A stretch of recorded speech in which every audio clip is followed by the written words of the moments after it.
Let's go!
And welcome to the underground. Back for another one. Thank you, Steve. Steely. I appreciate that. Gonna get a refresh here on my stream. Right at the gate, make sure everything's running good. I had to, while the music was playing in the beginning, restream kind of froze. So if there was any skipping or anything going on, that's why. It looks like it's running good now. And I want to thank everyone out there that shares the stream, gets it out there to places I can't reach. And check the chat here, get this pulled up. And much love, Kev Bar. Much love, Kenny. Tacos. Thank you guys for sharing the stream, getting it out there. I do appreciate it to the fullest. And waiting to see my YouTube chat load. As soon as I see that rolling, I'll respond and give some feedback. Looks like everything else is set. I don't know why. There it is. All right, yeah, Pure Blood's in the house. Much love. I see you, Texas. Seen somebody from Montana. Much love. Um, Again, thank you, Steve, for the super chat. Thank you, John, for the coffee right at the gate. And it doesn't look like my chat. I don't see the chat moving. I see it just sitting there since I came in. I'm going to try to reload it one more time. Don't know what's going on here, but want to make sure that we're good right out the gate.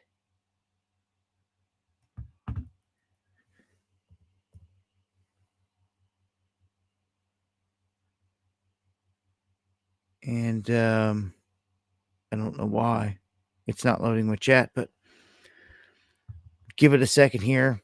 And not sure what's going on. I seen it there for a second, but it wasn't moving. And when I try to refresh it, it just keeps trying to, it's taking its sweet time for whatever reason here.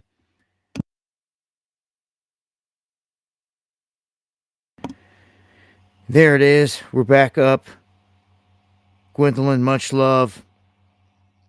Thank you, Steely, for the feedback. All right, looks like we're good to go then. Utah in the house. Good to see everybody. Yeah, multiple volcanoes going off at the same time, at least 7. Much love, Idaho. Raymond, thank you for the feedback. Yeah, there's always something going on, huh? And thank you for all the feedback, everybody. Barb, Academy, good to see everybody out there. Callie, Hopkinson with us, Crown Jewels. Much love, my brother. Hope all is good. Geo, again, thank you, Steve, Steely, John, at the gate, Skeeby with us. Zoe. All right, we're going to get this thing going. Got plenty to cover here tonight. If you do need to get at me, you can at me in the chat. Light it up in red. You can email me, dabu7@yahoo.com. Also, make sure to follow me on X. Arizona in the house. And we got we got a ton of going on here, man. But let's just get it going up in space. We got an X-class solar flare popping off, perhaps the first of many. They were expecting some sort of X flare. We do have an area you can see here where a monster region has popped up of sunspots, but that's not what let loose with the X flare. It's actually the one above it. These will continue to turn toward Earth, and we're going to have a lot more sunspots coming around that corner here anytime. Here, the past week, we've seen explosive activity on the backside of the sun. They can't really put a size of or a class of flare on it when it's on the other side. As soon as they come around the corner and they can see the initial blast, kind of like this image right here, they see the burst, they can get a read on it, and they give it a classification, and it's very active. We're at the top of a solar cycle. It doesn't look like it's going to die down anytime soon. And from what I've seen over the past 2 decades, is that when the sun gets fired up like this, you see an increase in earthquake activity, earthquake swarms, in volcanic activity, eruptions. And we've been seeing the eruptions, that's for sure. We just had a volcano erupt that has been dormant for like 12,000 years. So this was the X2 class that just popped off today. It doesn't look like we're going to get hit by any of the plasma off this thing, but that sunspot is giant, and there's going to be more coming around the corner, like I said. So we see more in the coming days. There's going to be more potential to be Earth directed. Of course, if that happens, I'll keep you guys posted. Also, I put a video go out on this, but anyone that flies a lot, they put out this intense solar radiation alert, and this has to do with a lot of the aircraft out there flying around the world that's getting hit by a lot of these energies. Now, when you're higher up in the atmosphere, you're susceptible to a lot more damage from this radiation. They had 6,000 Airbus A320 jets were said to need a critical update. Now, they're saying that they gave most of those aircraft an update, but there's still like 100 out there that don't have the update. And that's just of this series. That's just this series of this aircraft. I'm telling you, there's a ton of aircraft out there that never has got an update, older models that are never going to get it. And if they're out there flying and a solar storm like this comes through, it could really fry a bunch of stuff. You just never know what you're going to get with the sun. Pretty much a guessing game. Even when the flares are coming at us, they just put out an alert saying G1, G2, G3, storm alert. You start seeing G4, G5, you can do a ton of damage. You're talking like the components to the grid and all that other stuff start to fry out and explode and just cause problems big time.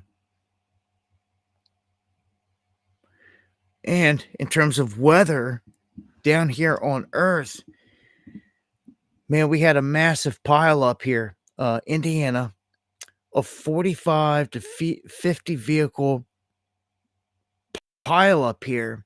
I've seen two different numbers. I've seen 45, then I've seen 50.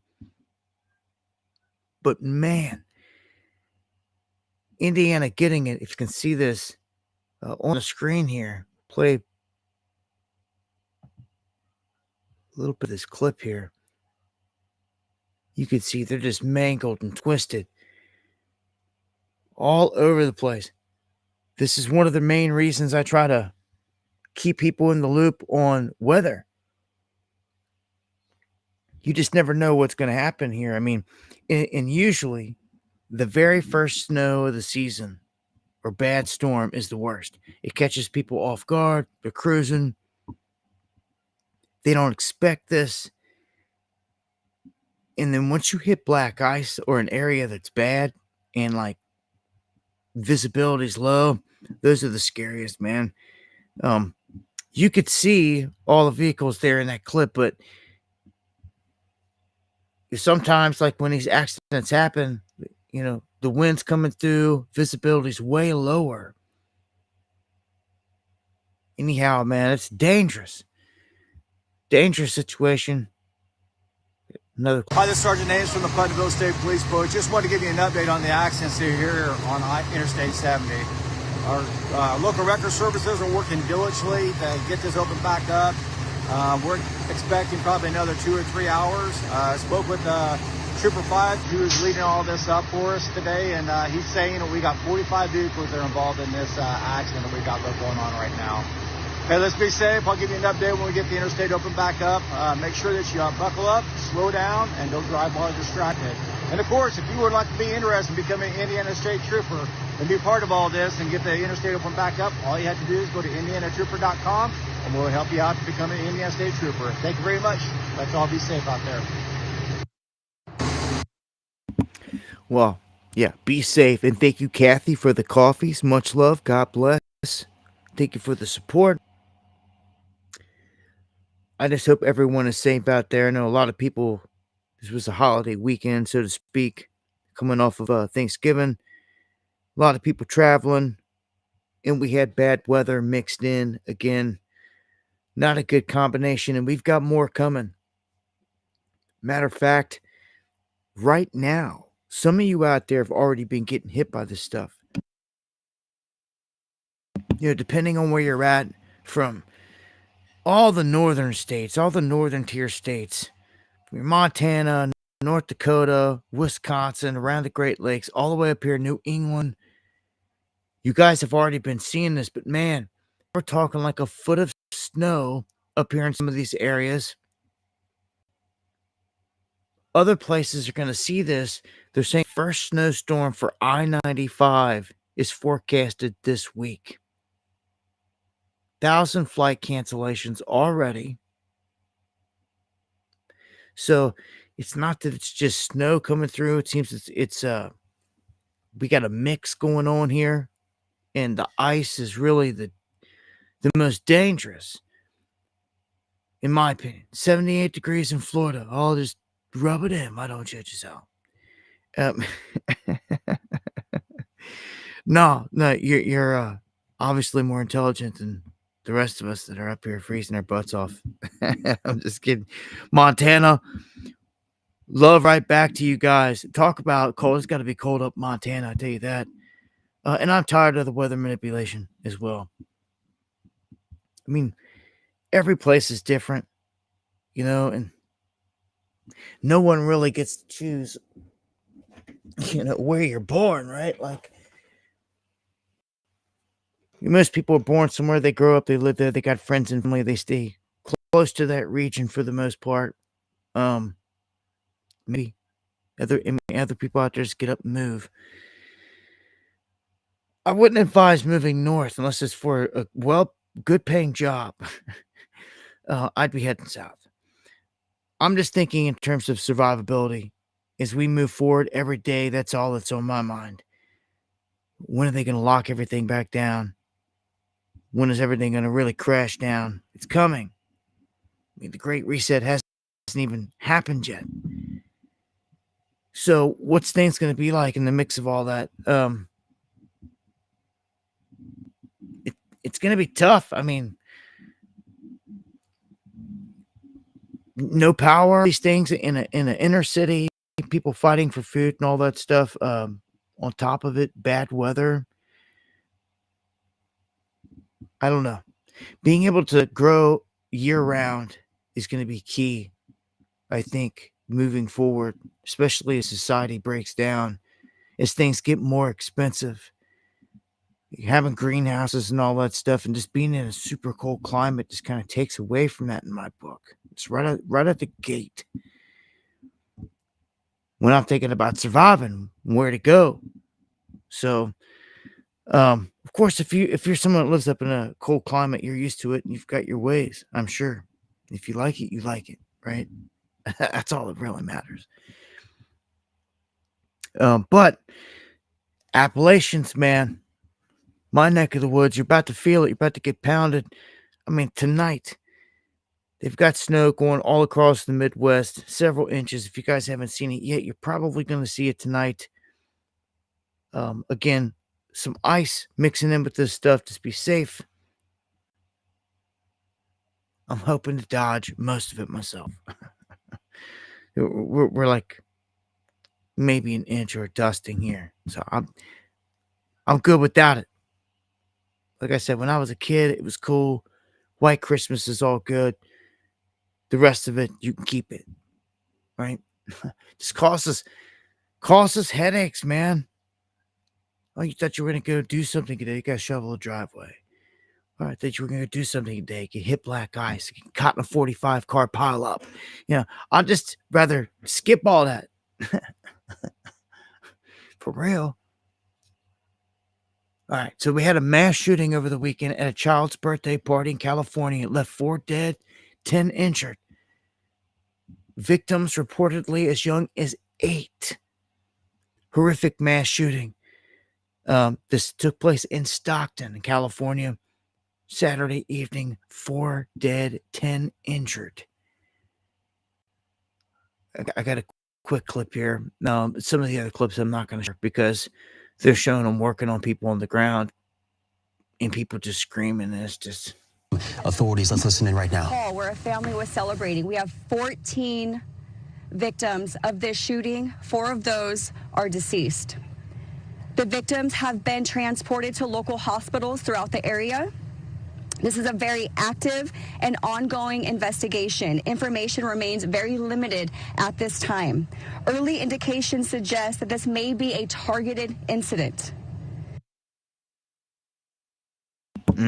I don't know if it's a birthday party. I mean, Man, people are gang related. Yeah. Yeah, Joe. Yeah. Yeah. You guys, it's pretty sad. We all know the MO anymore these days. When you see certain place, a certain style of it, you just know. But I mean, it's better to know than to guess. Kind of get it. But yeah, just sad, you know. Um, I don't know why more gangs haven't made a stand against the illegals infiltrating their hoods and their blocks, and all this baffles me. Um, I know some have in some areas, but I don't know. I'm seeing our country getting taken over. If you don't make a stand, it's over. I hear it, and I say it all the time, but like people really got to make a stand somewhere. It seems to me people turn chicken shit and just ran for the Trump administration, the easy way out. All these fake patriots makes me sick. I had all these guys around that acted like they were something special, you know. They were gonna, they were something, you know, or made you think that or something. They're patriots, you know, gonna do something or something someday if we come down to it, right? Well, no. Half these clowns are just over there trying to get likes on their ex account or on social media every single day. It's the same thing. It's all they care about is just stroking each other's egos, and it's disgusting. And that's what's happened to this country. That's why it fell apart. These guys that were supposed to be out here fighting, they're not. They'd rather take the easy way out and buddy up with Trump, support them constantly every single day instead of calling them out for being pedos and pedo protectors. They'd rather take the easy way out and go to all their events and act like, you know, they're part of this big club. Um, and they act like they're heroes for it. They think they're cool for doing it. It's disgusting. Um, when everybody obviously that is awake, and even most of them themselves, they know underneath that what they're doing is wrong. They know that they're bitching out. They sure do. They know it deep inside. Um, and if you ain't heard it before, you're bitching out. And you know it. All these clowns know it. They turned a cheek to all this stuff time and time again, and they're choosing to do it. See, my line in the sand was the pedo stuff. So when you start to turn a cheek to that, where I'm coming from, I'm telling you what, like, I don't know. You'll tell them by their fruits. I sure as hell don't trust a man that it's just rolling with the pedos and they got the balls to call them out. Sure don't. I don't care what you were in this life, what kind of credentials, what kind of accolades, what you say you are, you think you are. You ain't nothing. You're a coward. I don't care how big you are. You're a big coward. Big Pinocchio is what you are. Again, took the easy way out. While we're over here calling out the beast, you're over there selling product. It's disgusting. And there's all kinds of them doing this. All kinds of them. Like clockwork, man. Like, oh, man. They're carbon copies, really. They all do the same thing, really. Different name, a little bit different style, but they all do the same thing. And they're not fighting the fight. That's why they're getting called here. If it wasn't on, tone it down a little bit. Start popping off rounds. So wait a minute before I get too crazy here. All right. Tariff revenue hits 31 billion while everyone is still suffering for the most part out there. Trump floats abolishing the income tax altogether. Well, dear Mr. President, tell me what to do. Look, it's falling apart out here. What's going to happen? You going to send everybody $2,000 checks to save the day? It's gone in a flash. Going to abolish the income tax. Well, do it. We've heard all this talk, but doing away with the IRS, all these things, like, do it. do it, but like this is like talking about the gold in Fort Knox. They'll talk about it, but are they really going to do it? Really going to see it? I'm not going to hold my breath. I feel like a huge reset's about to happen. I think we're in the midst of it. Japan's the linchpin, and boy, it's been pulled. I've been telling you, most people ignore these things, look right past it.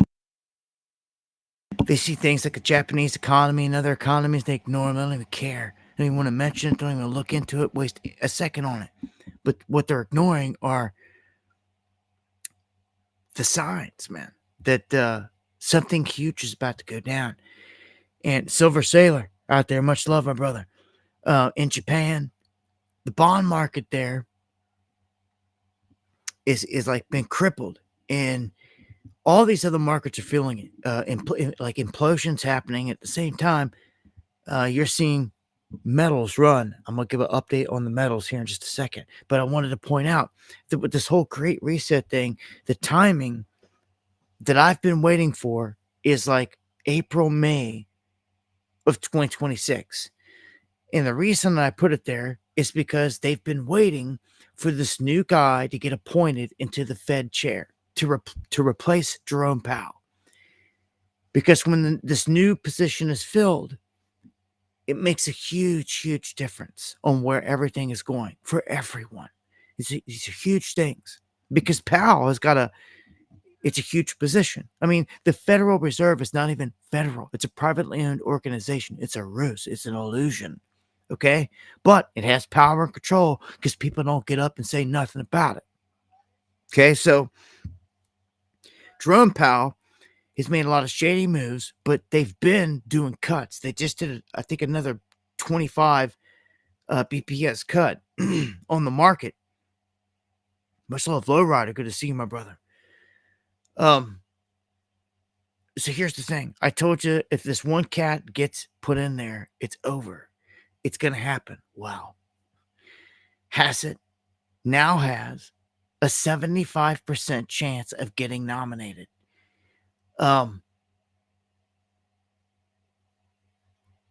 This is over any of the other names that you've never heard of, but I've told you this before. This is going to be the prime pick because he's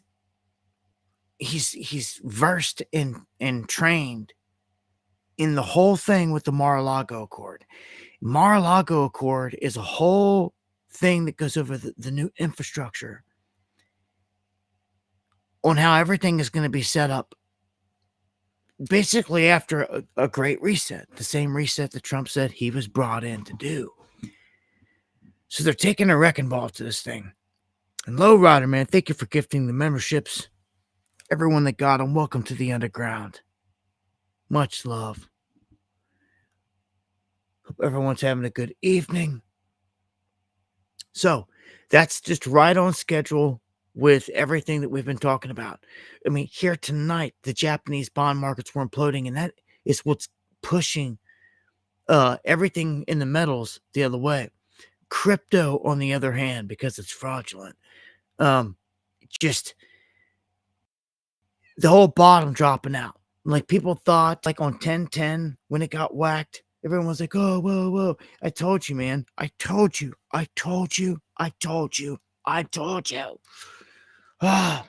When it comes to this stuff, it's just so frustrating. Like we call at the top the window perfectly, and where to put your short at the top, the perfect window between 120 and 130. It's right where it ran, right where it's stuck at the top. Everything since been downhill. You're never going to get any more telegraphed. You're not going to get a forewarning on any major move in the market. You got to kind of be pre-positioned the best you can. Catching a tip and buying a dip at the extreme low are the two best and easiest ways to make money in this game. Setting a short at the top, going long off the bottom. You got to catch them though. And you can't get caught anywhere like up in the middle of the mix, because if you do, you get burned. Depending on your leverage. The people that don't know anything about this, well, Crypto is to me it's 100% organized by the alphabet gangs. Call it the United States, call it Israel, call it a combination. Okay, we've got proof that, and a lot of people are like, "Oh, Satoshi's this, Satoshi's that," and some say, the government is Satoshi. Well, I say the government full on supported it in the orchestration of all of it. As far as a single character called Satoshi, I do believe that there is one. Just because proof is pointing that way. For instance, looking in the Epstein emails that were just exposed here recently, it showed proof in the logs, in his writings, when he was sending this nonchalant everyday emails to all these people that he was just explaining to somebody like, come to the party, or we just had a party last night, or a get together, and had some very notables that were over, and he gave a list of the names, and he mentions Satoshi. It's always Satoshi, in the parentheses is Bitcoin, and then more names. There wasn't no huge like an asterisk next to her like it was a big deal. It's another person on the list that was at the party. But this shows proof there's an individual that was there in the flesh, operating, moving around, going to Epstein's island, that Epstein was helping to fund the whole thing with Bitcoin. Satoshi was a real cat. Plus, of all people, Chicago Bulls legend Scottie Pippen is on film saying he was sitting right next to Michael Saylor when he said this. Michael Saylor, which I don't trust, and he looks like a demon. The way he looked at Scottie Pippen when Scottie said this was like he could kill him. Like, what? Like, Scottie said to the guy running the whole thing right there on stage in front of everybody, he's like, "Oh yeah, I met Satoshi in 1993. The guy's like, "What?" He's like, "Yeah." He's like, "What?" Of course, Scottie at the height of fame back then, like all, super megastar at that point with Jordan. Doors open for them. They go to meetings and are in places that the normal people are not, and are privy to things just like that. Yeah, and just like Epstein. They're in those circles, those rings, man. And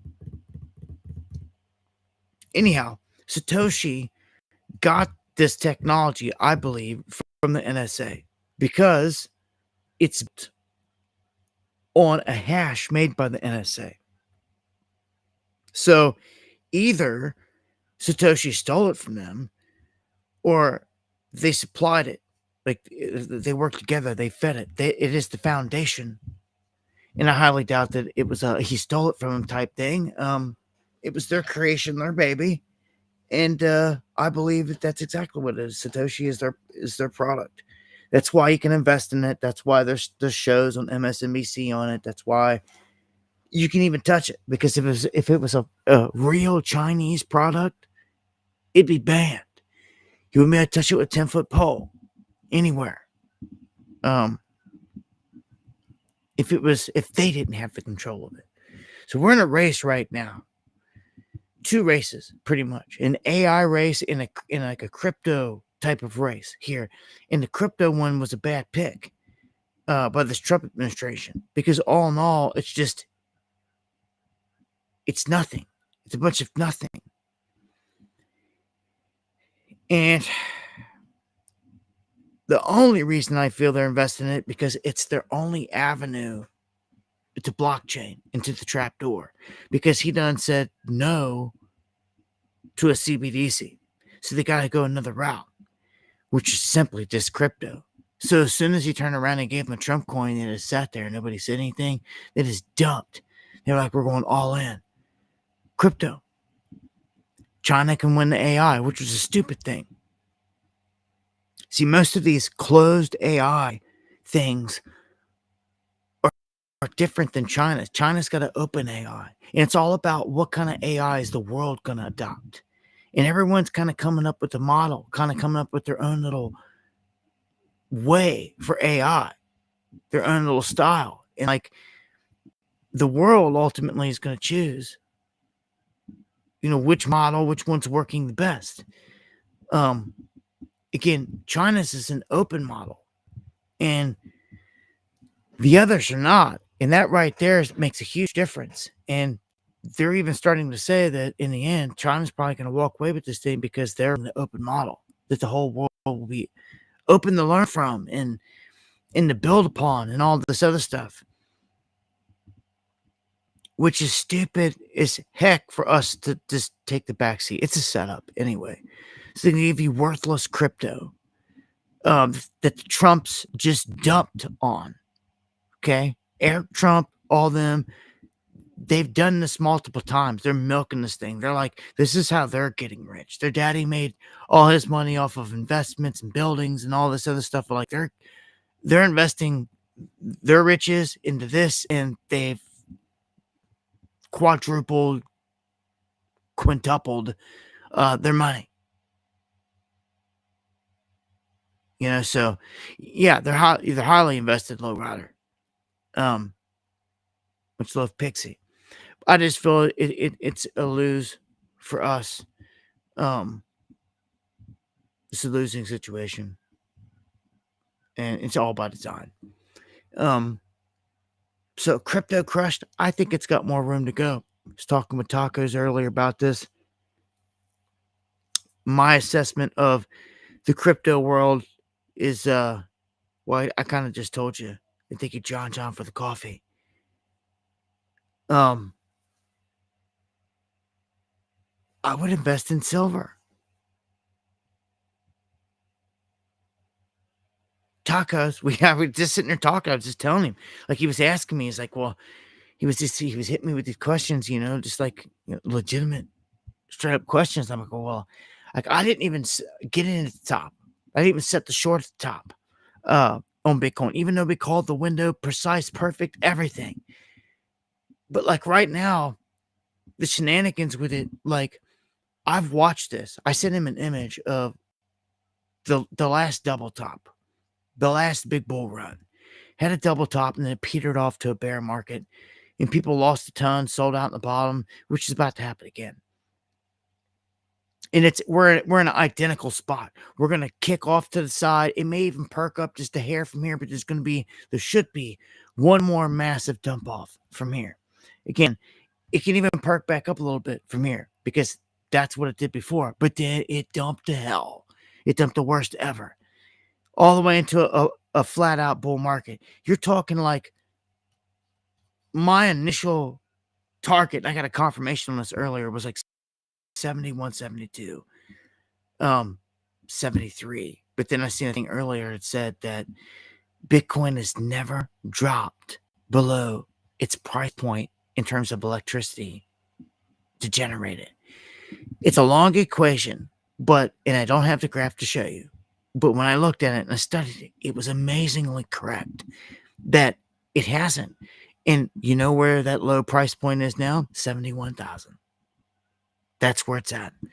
So yeah, cycles are critical. So that's yeah. Just remember that.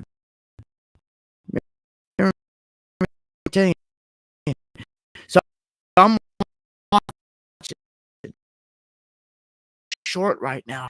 If you'd have got a short, I could put up there and set that thing.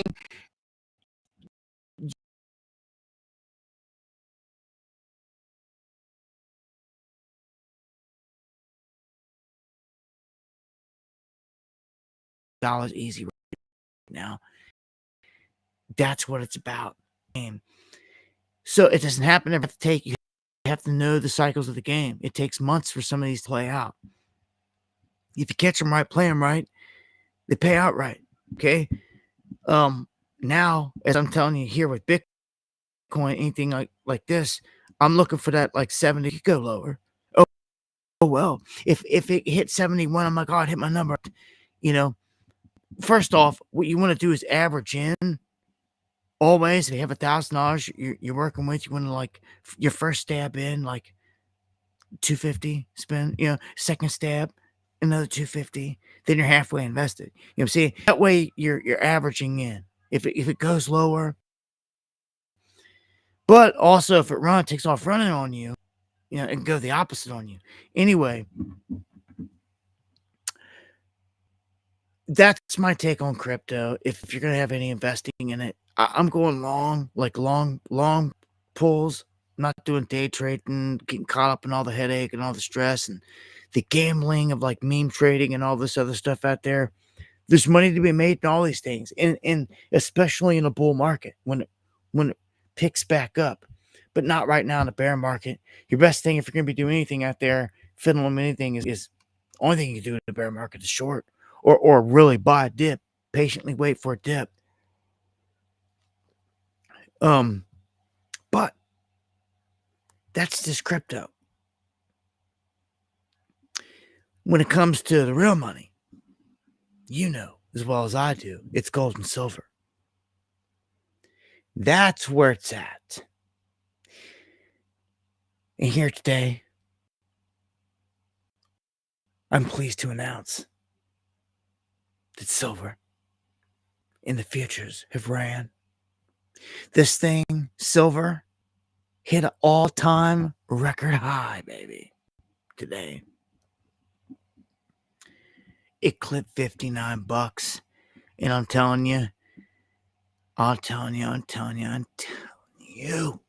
like, this is where it's at. It's like, I was telling Tacos also, like, the big question becomes now, like, are they going to confiscate?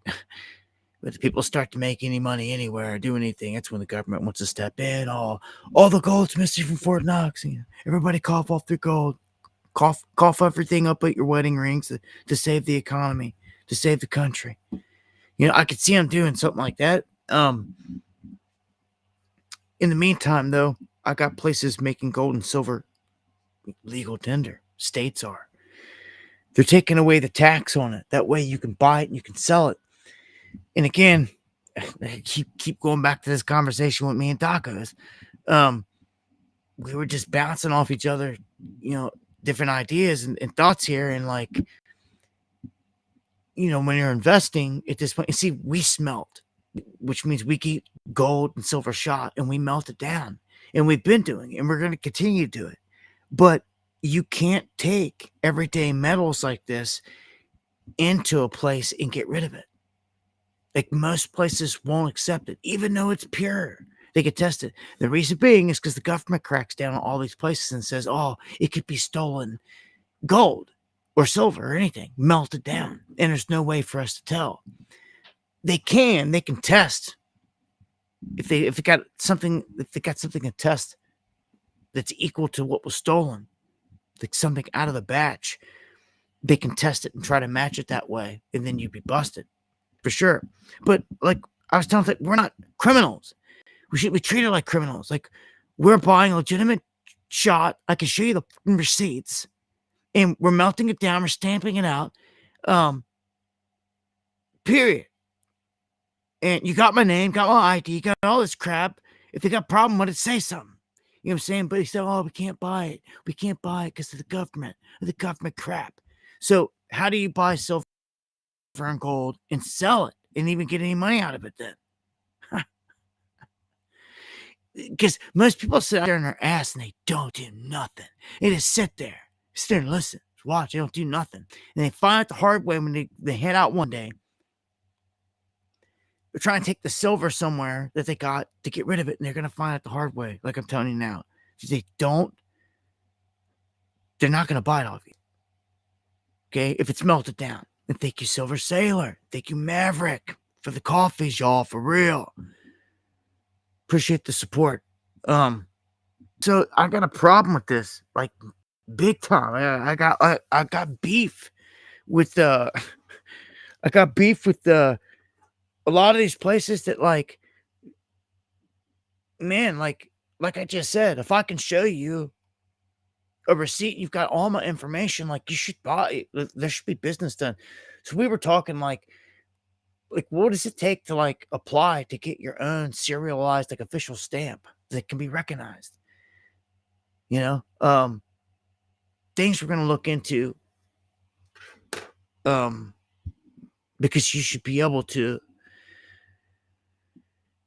melt down fine gold and silver, any metal, and take it and sell it at a shop, and there not be an issue with it, especially if you can show proof of the shot. I mean, come on. It kind of ticks me off. Anyhow, people are starting to sell their gold and silver. And it was brought up, like, this is the time to sell. And I'm thinking to myself, no, like, unless you need to. Unless you need, see, that's all it was ever about. Anyway, you buy the silver for an emergency situation. And like, if you bought it back when I was telling you almost a decade ago, man, it was like $15 silver. Do you know what kind of investment come up that is right now? Like on the daily.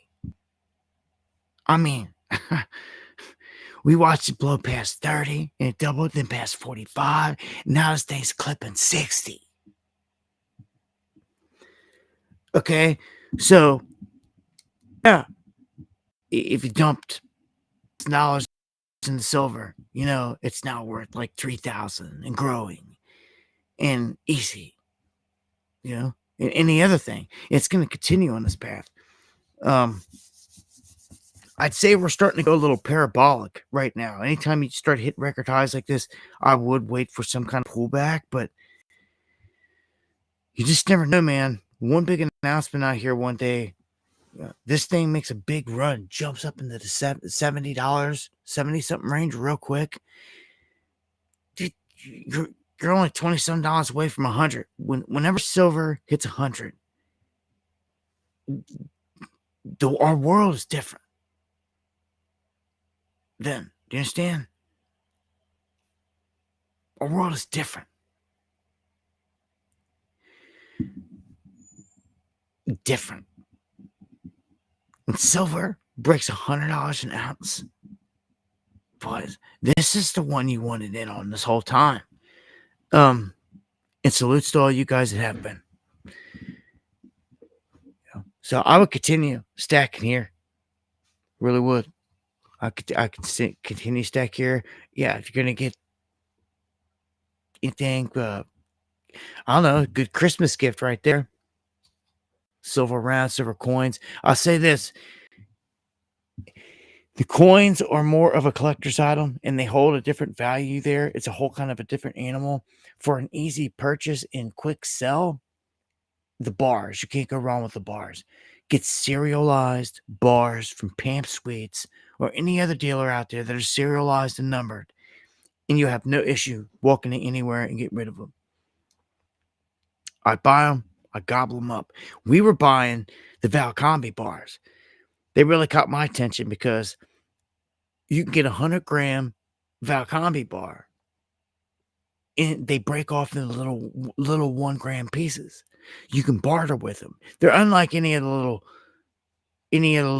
thing you're gonna get out there. They're made for like barter and trade for that specific reason. You pay a little bit more of a premium price for them because of that, but it's long paid for itself. And those come serialized as well, and they go quick. You walk in. I walked in with them in the place. I offloaded all that stuff, and I was in a tough situation when I had to do it. I had held on for years, and I had no choice. And thank God I'd made that move and was able to do that when needed. I mean, that's what it's all about, right? And yeah, man, just keep stacking silver and gold. That's where it's at. Silver and gold. You go wrong. Platinum, palladium. Just watch. And look here. Look at what they're talking about doing. Serious. It's got me. I'm going to put my thinking cap on. Like, gentlemen, Anybody want to go into business with a little gold, silver, something here? Like something here, because I don't see where you can go wrong. Besides the government trying to confiscate everything in the end. They are leasing gold. You buy gold, it's investment, right? But you want to buy it and you want to put it to work. Just like anything else, how can I buy something and put it to work, make more money with it? Well, they were leasing it. They're leasing it. It sounds kind of crazy, but it's actually it's something that refiners, jewelers, and fabricators have done for a long time. So now it's getting adopted by wealthy individuals that are trying to earn an income off the metals that they already own. Yeah. So you got this Monetary Metals, this company, it's making gold leasing accessible to individual investors around the world. So people are not just no longer waiting, buying the gold and waiting for it to go to 5,000, so to speak. They're putting it in a position where it can actually be leased. And they're making let me see like a number he said here. I mean, it's like huge numbers, but all right, right here. They reported that a person can earn approximately 3.8% per year paid in physical gold. This ain't bad. So, I mean, imagine you put $1,000 up into this in gold. See, you're going to get 3.8% in pure gold back every year. I'm talking about what? Like, okay, we're starting to get somewhere here, but I don't like all the rest of the policies. That's why I said let's make our own. This has been mentioned before and been brought to me before. Seriously. They have, I don't know. They've got their own little thing going here.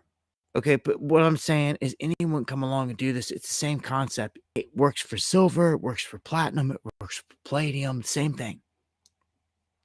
So you're going to lease your gold, off out there and put it to work.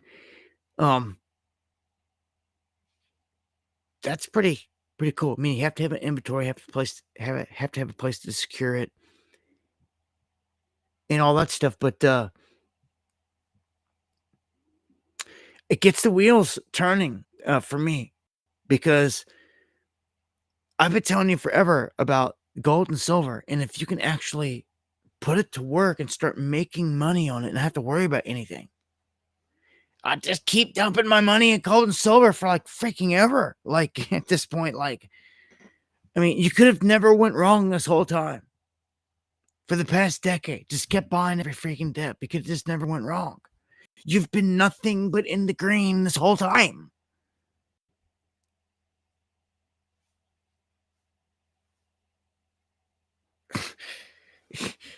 There's been no other come up like it.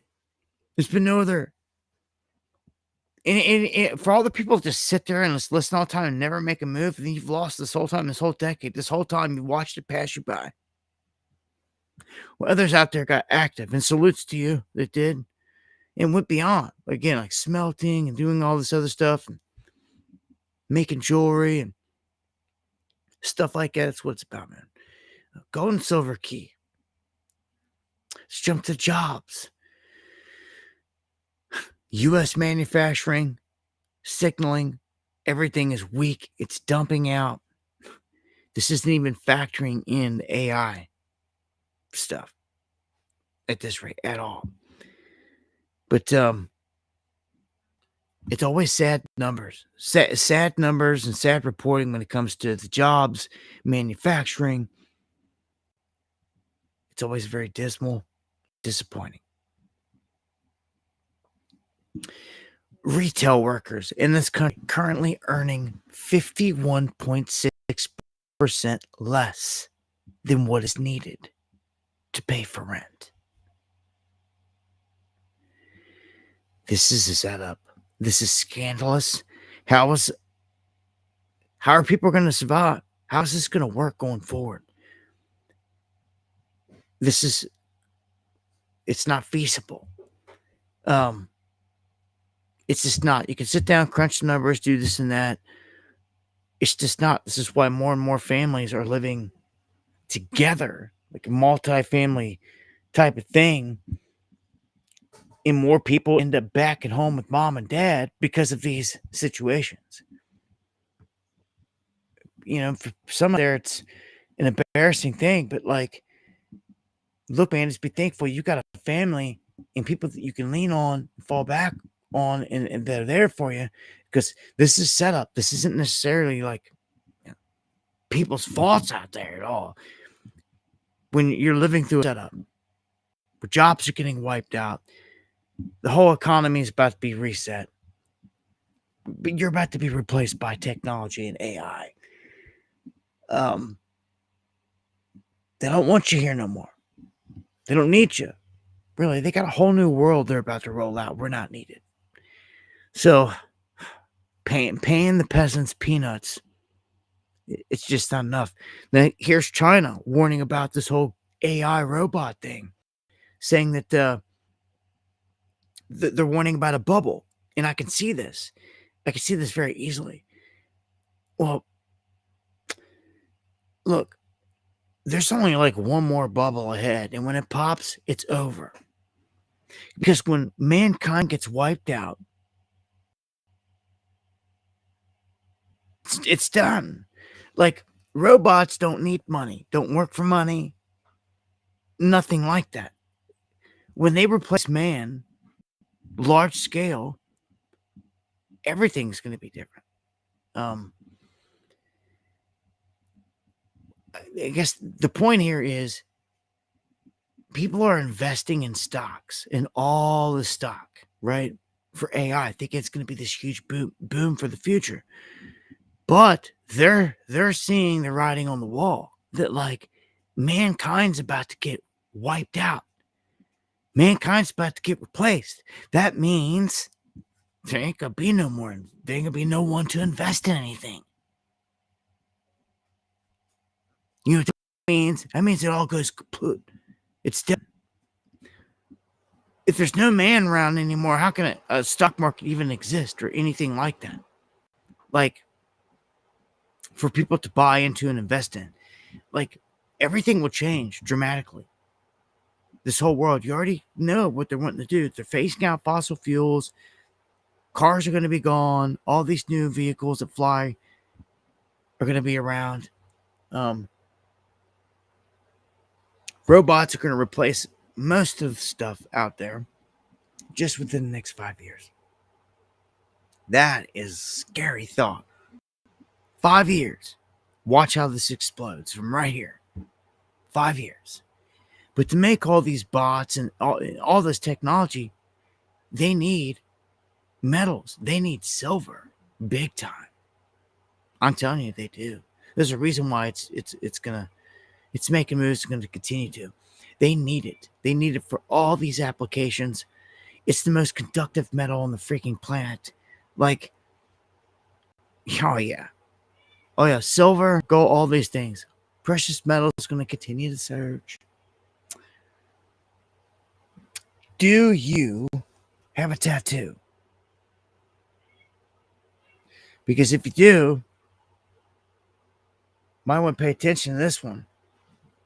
New study finds tattoo ink accumulates in the lymph nodes. So if you know somebody's all tatted up, it's worth worrying about. It's worth thinking like, dang, somebody's got sleeves and all these tats all over. Maybe you. It's worth the concern, man. Studies showing proof, man, that that's where it builds. Kind of would think it's kind of a common sense thing. It's got to build up somewhere. It's not natural. It's the body's going to try to reject it somewhere, somehow, some way. That's with traditional tattoo. Now, I wonder about Indian ink. You know, all the stuff that you can get on you that end up coming off eventually. It's like semi-permanent. I wonder about all those things too. Like anything that, because your skin's absorbing all this like a sponge. it's going to process it at some point. Do you see what I'm saying? It's going to process it. So, about 80 million people have tattoos. Okay, it's about a third of the population out there. Just a heads up, a ton of good people that got tattoos.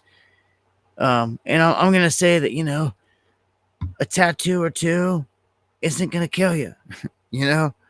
But I'm gonna say that someone that is constantly getting it.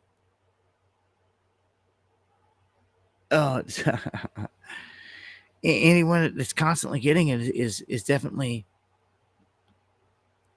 raising the risk, you know, for something bad to happen. Just things to think about. Just, hey, you got someone that's thinking about getting tattoos, these are things to mention. And it's a righteous concern. Like, hey, man, like, it's cool if you're getting a little tattoo, if you can keep this, anything major, big sleeve, or any major back work, or anything like that. Know that this stuff has been proven to build in the lymph nodes. It's going to lead to all these other problems. I'm just saying, some people don't care. Do what you want. And thank you, John, for the coffees. Much love, guys. God bless. But I care personally. I sometimes feel like I care for other people and other things more than they care about themselves or humanity. But I don't know. Just saying. Things get crazy out here on this rock. Like this one. My cat's in the UK. At Crown Jewels, I seen you out there earlier. I know it's late out there in the UK. Much love to all my cats out there around the world. This one, though, it shows you how bad Britain's getting, how tyrannical. We got a British man arrested and harassed because he shot a shotgun in Florida while he was on vacation. So he goes down to Florida on vacation, goes out, does a little duck hunting or something, and he shot the gun. Everything was legitimate. He goes back and he goes to jail because of this. This is sick. It pisses me off. I wish we had. If I had money for funding, like, dude, you'd see me out doing all types of stuff up to the point that it'd kill me. Like, I don't care though. Like, we'd be flexing. Like, let's go over. Let's get a bunch of people rallied in the UK. Let's do this right instead of like some fraudulent Tommy Robinson crap. Let's do it the right way, and let's ride. Like, of course, you need to have your money right before you go to war. So, something's got to give. Like, you guys cannot even shoot a gun in another country where it's legit and come home without going to jail over it. It's like bad enough they took your guns from you, but like, this is like ridiculous. Like this is pathetic. This is pathetic. That's all I know to say about it. It's pathetic.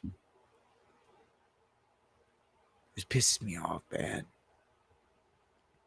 And look, you call it left, call it right, call it what you want. Like, I don't know what they would have called it. Or, you know, like, what are you going to call me now? Like, if we rise up and we say screw the whole Trump regime, what are they going to call us, a bunch of lefties too? I wonder. I mean, he turned on his whole base on the whole pedo thing and basically called them everything but he knew they weren't lefty, but, you know, called them every name in the book the same. Called them, you know, traitors and all this other crap. But like, when the youth wakes up and rises, it's kind of a special thing. You need to capitalize on it. It happened here recently in several different countries. Nepal has seen it. Remember, Gen Z rose up. Mexico's seen it here recently. The youth rising up. It's the youth rising up, snapping and saying the hell with this and going against the grain. And normally it's short-lived, but when it happens, man, if there was structure and organization around any of this, you might get somewhere.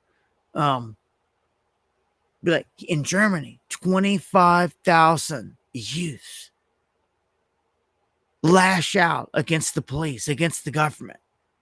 And they want to say that they're violent, they're all Antifa and this and that. But when you dig into it, it's not just the case. These youth are coming out of all the different neighborhoods. The horse was innocent, yeah. Hey, Skeepy, much love, man, for all of everything. My point is, the youth rose to the occasion here, and they called them all Antifa, all terrorists, and they weren't all that way. And I've seen this myself. I've seen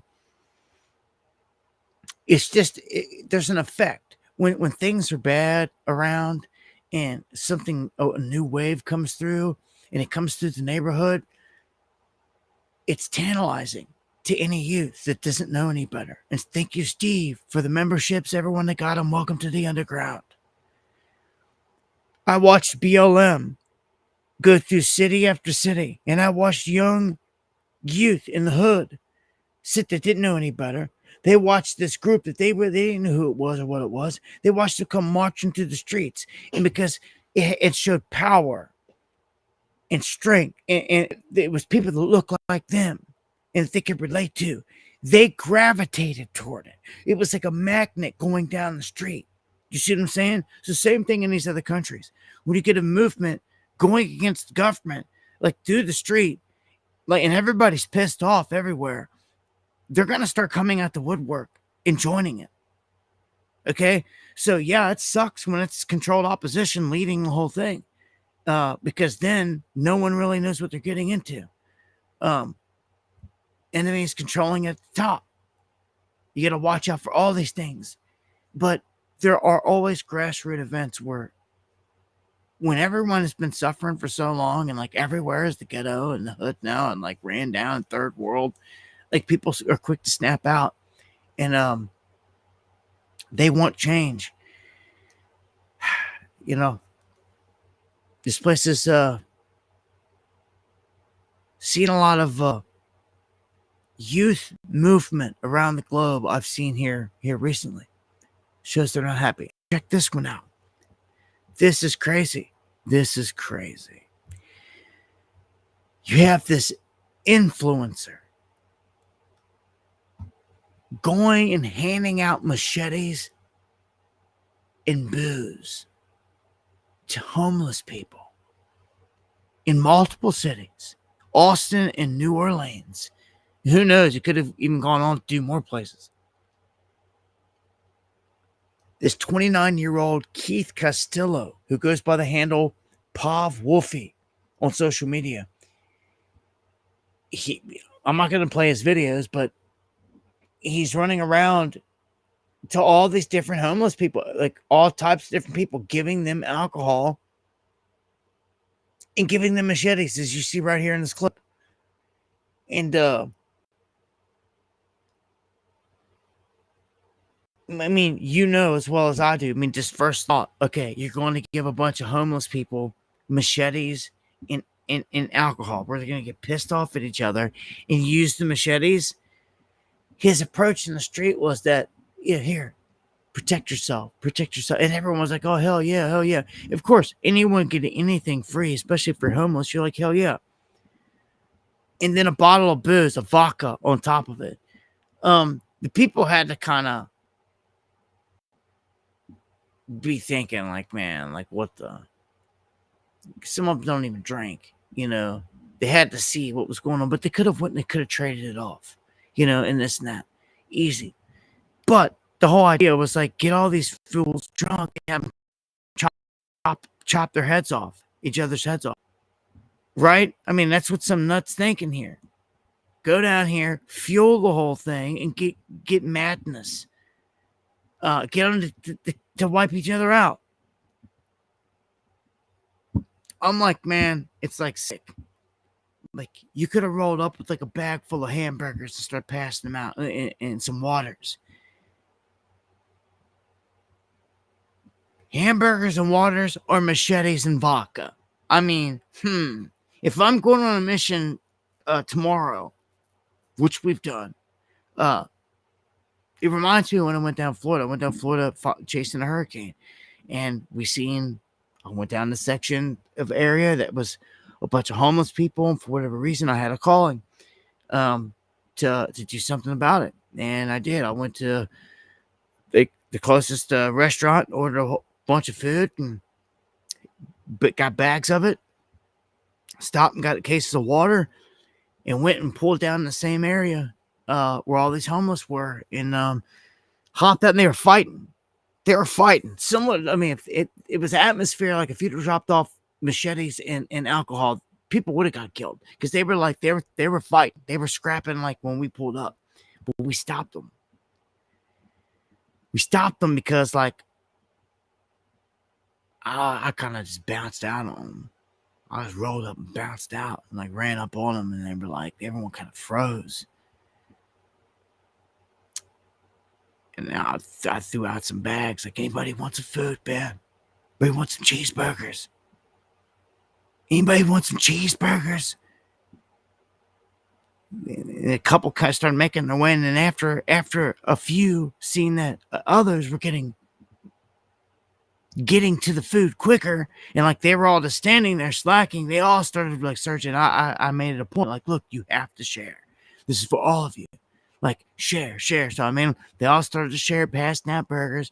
And then I went back to the car, got the water, and I came back and put it up on the thing. I was like, there's waters. And they were all kind of like just sitting there. They stopped fighting. They were all eating, handing out burgers, start drinking the waters. And it felt good. I was like, that's it. That's the work right there. Pulled up. Stomped out some demons real quick, spiritually, like ran them off the block, and then rolled out some goods, showed some love, threw out some prayers, and we were out. Hey, that's what I did. Like, how does your conscience like rest? Like, how can you be at peace when you go out and you do something like this? It's like something a devil would do, right? Hope that you wake up tomorrow and you hear that dozens of people are dead down on the block, right? Because all it takes is just one of them to like get shot and like just start chopping everybody up. It's just kind of crazy. If anything comes of that in the coming days, much love, who cares? I'm glad that you care. But I mean, you're not supposed to. I tell the story because it was relevant to tell it. But when I did it, I didn't come out bragging about it. I mean, I didn't go like, oh yeah, just when, because that's not what it's supposed to be. Yeah, I tell it now because hopefully it inspires somebody to go do the same thing in this way. But like trying to come out and brag about it, like, yeah, that's not what it's about. That's why I never mentioned it when we did it. Okay, so, but you need to get out there and you need to do these things. You need to do these acts because something higher is watching. Something higher is watching. Let's get an update here on the National Guardsman, Andrew Wolf, that got shot in D.C. Unfortunately, the female that was shot alongside him passed away, Sarah Beckstrom, not surviving. However, Andrew miraculously showing signs here of responsiveness, of moving his toes, his fingers, and all this stuff, of responding back, which is a positive sign. Hopefully the man makes it. Remember, the initial report that night is that they were dead. They're both shot, capped in the head, point blank range, dead. They actually both were not dead. They both hung in there for a second until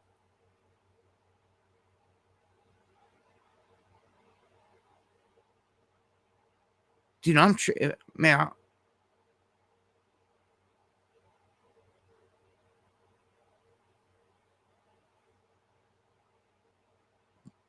I don't get it.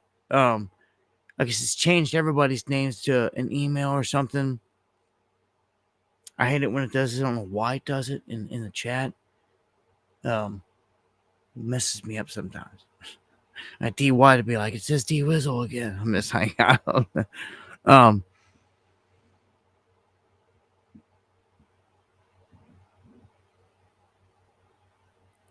I don't get it. Hey, Keg, who are you?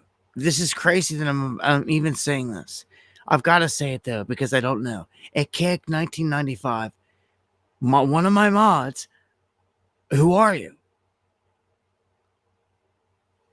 Tell me your name and like tell me who you are, like your original name, because I don't recall ever seeing Keg 1995 ever and making you one of my mods.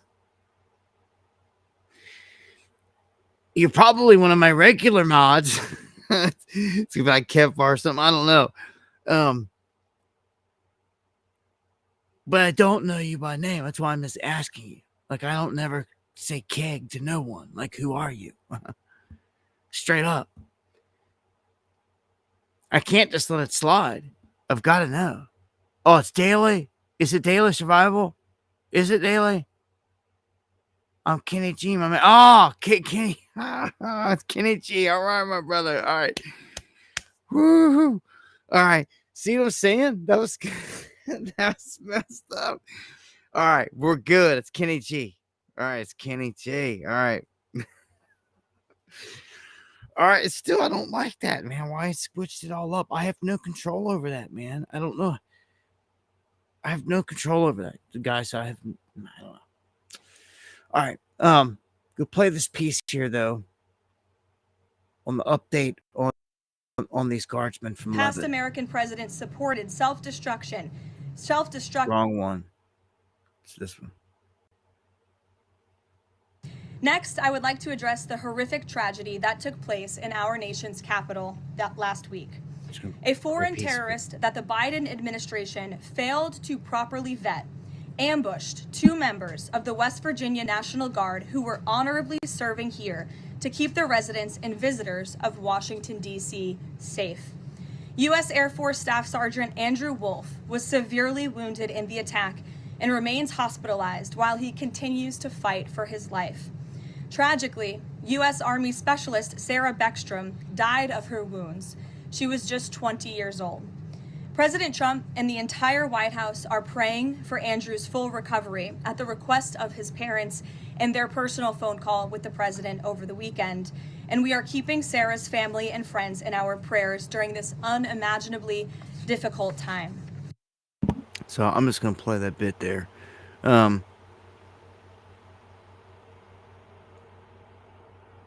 Yeah, an RIP to the girl, and I'll update. You know, I'll keep updating on the guy there as time goes by here. But this is all going back to this influx of migrants that came in this country.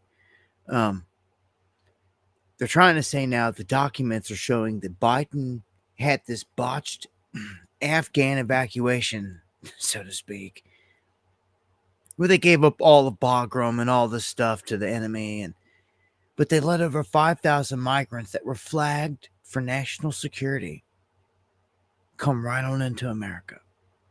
How? The guy that did this, the guy that just shot these people, he was one of them. He was also a CIA asset.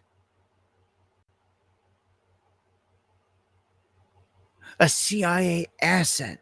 Also, his brother was tied into the same thing, same program, CIA, all of it. I'm so sick of like it always coming back to the same thing. But P-Chat, definitely, they have groomed all these individuals. So what does that say? They're responsible for it. You go and you create a bunch of crazies and go let them loose somewhere. Yeah, you're responsible for them. You sure are. Sick thing is it's all been done on taxpayer money. So this other clown down here this got arrested. He was just threatening to blow up a base at Fort Worth in Texas. I'm telling you what, it's about to go down. People are going to have to get up and they're going to start making a move. Yeah, this one right here, he was arrested for a bomb threat in Texas. And look, I also mentioned this before. This is absolutely ridiculous. They put him in the system as white. The jail records. So they can't put him in there being, Arabic or any of this other stuff. Nope. So therefore, that muddies the waters in terms of the data and the numbers. It's not the first time. We've shown this many times before. All kinds of people being listed as white men in jail. And it's just like, what? It's always white men. And I'm going to take you back and just play this clip when Jen Psaki was assuring all of us that all this was 100%, 100% vetted. All these Afghan people were good to go. No one was coming in here that was a baddie. They tried to promise this stuff, but that's not the case, as we can see here. We've talked about this a little bit, others have as well, but there are, of course, concerns among lawmakers, experts who've tracked this. We're saying previous arrivals of large numbers of refugees from different parts of the world, inevitably there may be a small handful who are eventually deemed a security risk of some kind. What reassurances can you make about the screening process and the attempts to make sure that somebody like that doesn't make his or her way here? I can absolutely assure you that no one is coming into the United States of America who has not been through a thorough screening and background check process. And there are many individuals, as you noted, who have not been through that process, and they have gone to lily pad countries as that process has been completed. It doesn't mean that that's because there's a flag. It means they have not completed their paperwork, and we were working to save tens of thousands of people. Hence, we evacuated them to these third countries. Okay, so she's a liar. All right, and does Jen Psaki go to jail now? She's, I can assure you. So the whole thing, the security and safety and the trust of all the country comes down to these questions. And the spokeswoman for the White House, every single time, she assured us. Well, what is that assurance backed by? Huh? Just hot air? Like someone needs to go down for these lies. Blatant lies. Manufactured and scripted. Concocted stories. Yeah. Just circle back on that, Jen. Man.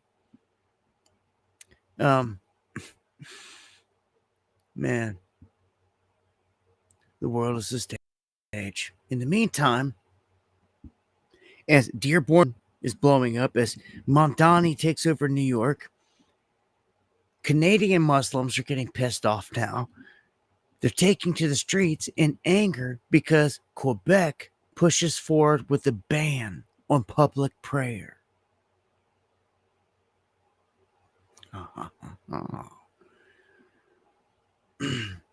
Well, things fitting to get interesting, and someone's going to have to make a stand and defend their block. You can't let, like, somewhere in the world has to stay Christian. You have to stay thoroughly Christian. You have to. Somewhere has to. Because it's getting stomped out everywhere. Anywhere you let these other places in, they stomp it out. Okay? So, like, people are just ridiculously ignorant about all this stuff. You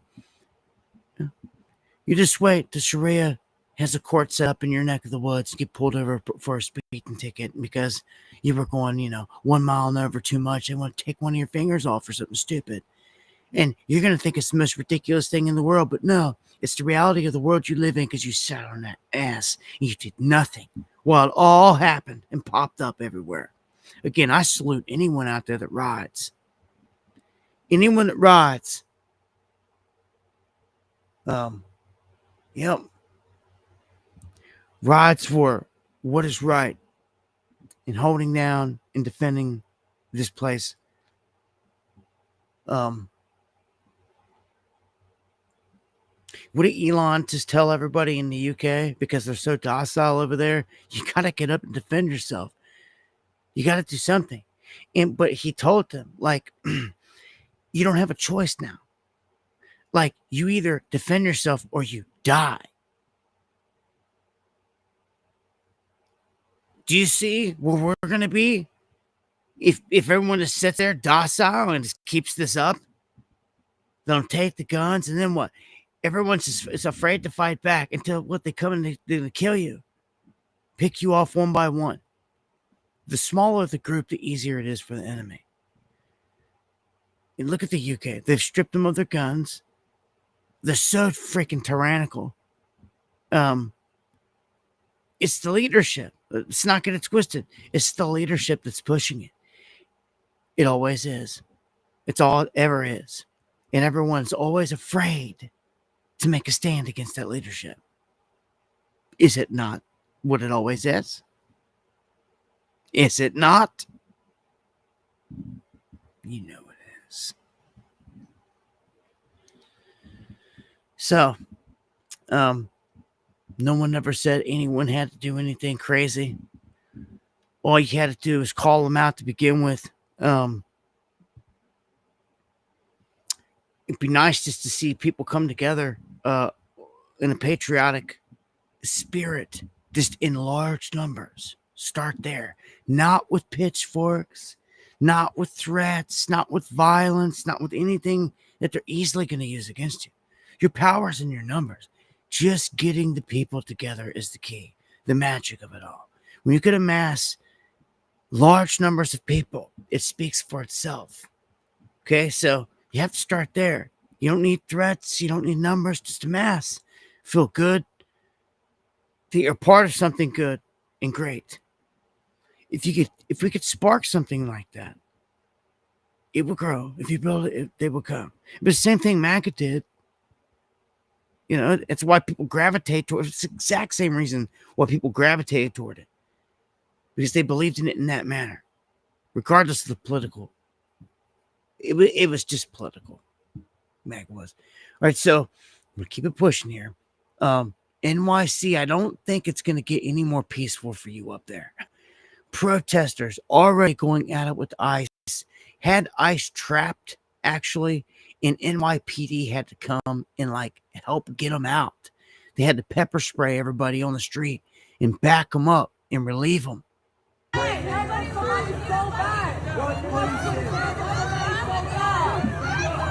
Much going on. Go to this next one here. Shame on you! Shame on you! Shame on you! Shame on you! Shame on you!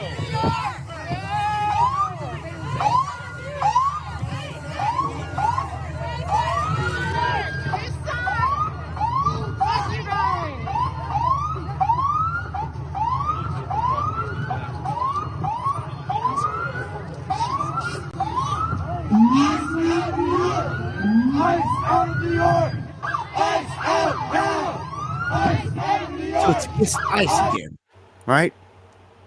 Against ICE. I see that spreading. I think that's going to be a continual thing from here. It's going to be. Here's one. Luigi Mantioni's lawyer trying to get his case thrown out. If they do this, if they're successful in getting this case thrown out, let me tell you, this guy, like, in a normal world, normal circumstances, it would never happen. Okay? But this is a normal world.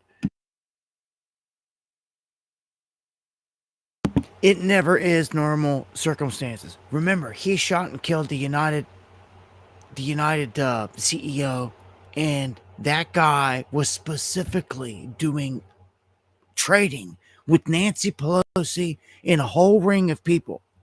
Insider trading at that. Okay? He got capped down. Killed. This guy was the shooter, the gunner. If he gets out on some crazy crap, like, dude, I'm telling you, he'll be a rock star. Like, He already is. They've already transformed him into a star for the left. Like, how you could ever get a man out of this that's on camera, like murdering someone. There's like, to me, there should never be a way. There's no technicality. I don't care what you bring to the table. He's on film pulling the trigger and shooting and killing this man. He did it.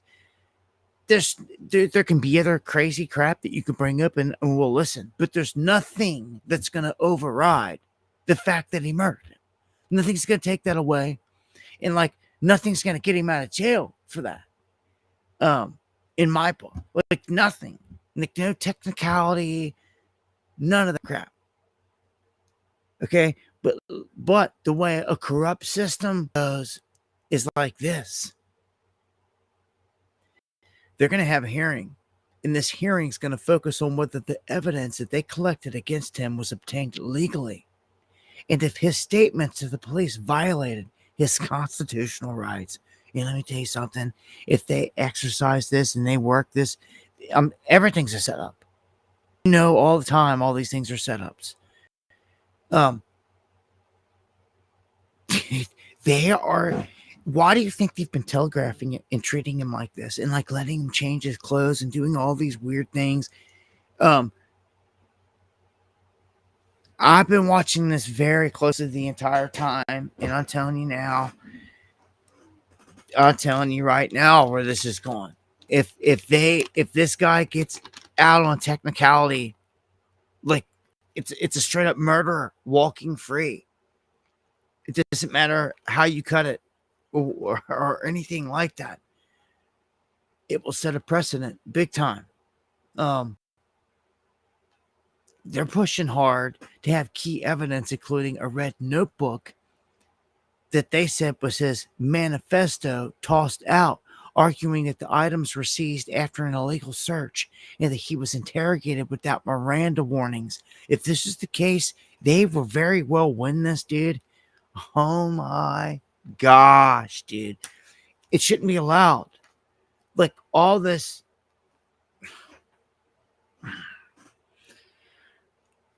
All right. Even so, if I'm the judge and all this other stuff, the way that I rule on this is that, like, okay,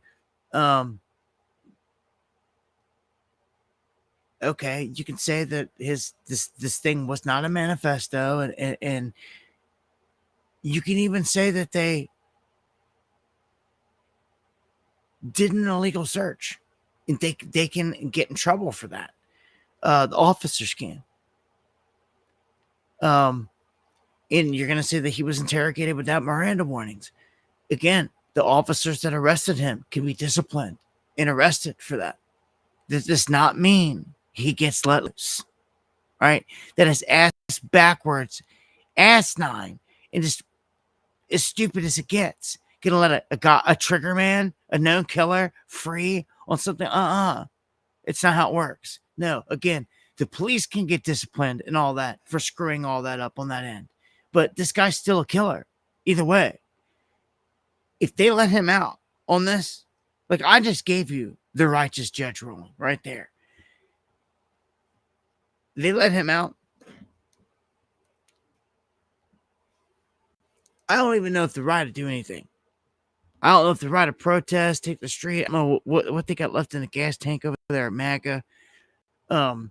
It's falling apart, fragmenting. I don't know. I know that he is and will continue to be this idol on the left. So we'll watch this one. See what happens. And look at this. This is disgusting. Mr. Beast. Of all names, this dude's going to take out there.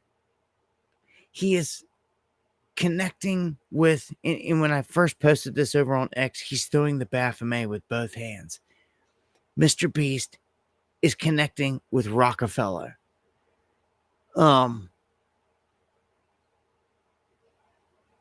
This is the biggest psyop crap you've ever seen, and they're coming right out in front of your face, smiling, talking about it. I'll play the clip here. It's disgusting. he's just completely sold out. I mean, probably always has been. I mean, the money that this dude's made, like how? Well, here you go. Hi, I'm Rod Shaw, president of the Rockefeller Foundation. I'm here today with Jimmy Donaldson, better known as Mr. Beast. How's it going? And we are together, the Rockefeller Foundation and Mr. Beast, launching a great new partnership together. Yes, we're going to try to inspire the youth all around the world, change lots of lives. Lots of big projects coming up. We'll tell you more about it in the future, but I'm honored to be working with the Rockefeller Foundation and Let's Change the World. And we're excited to work with Jimmy and his awesome team. They are already helping kids in Africa and around the planet. We're going to take that to the next level together, and we couldn't be more excited. Thank you. Thank you, Jimmy. Yeah. Yeah. Hey, Jamie. Hey, Jamie. What's that? Oh, what was that right there? Double Baphomet. There you go. Throwing his allegiance up. Double Baphomet for you right there. It isn't the I love you sign. Okay. See how the fingers and the thumb come together there? That's the Baphomet. Right in your face. Mr. Beast throwing the double Baphomet. Rolling with Rothschild. Gosh, squeeze that into a song. Something like,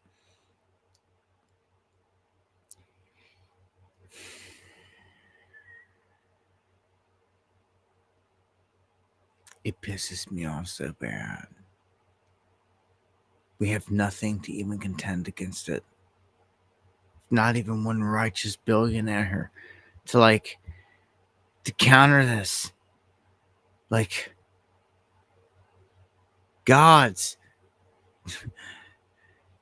gotta provide something. Universe is just gonna kick out something. Like, there has to be one. Like, don't you want to see what in the most? Doesn't everybody want to see what would happen if one righteous billionaire stepped into the fray?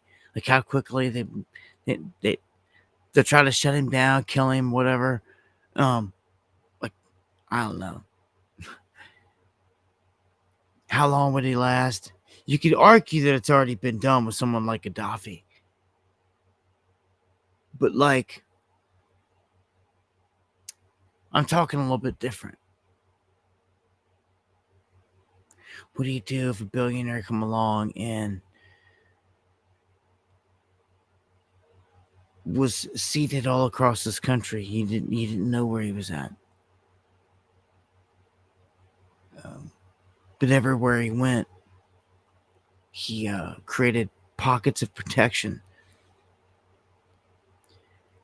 Yeah, paying off gangs, paying off different people here and there, and building a network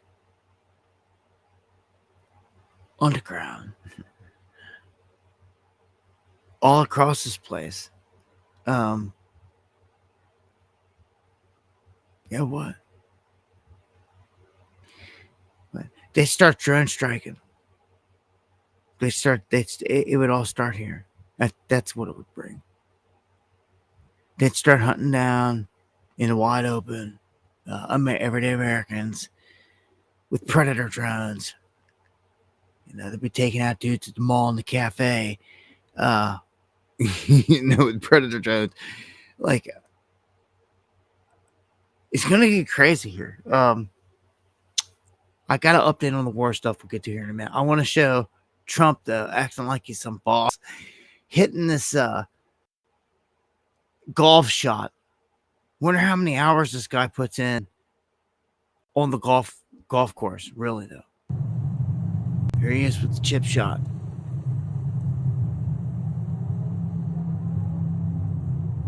Steps up, gives this little whack, and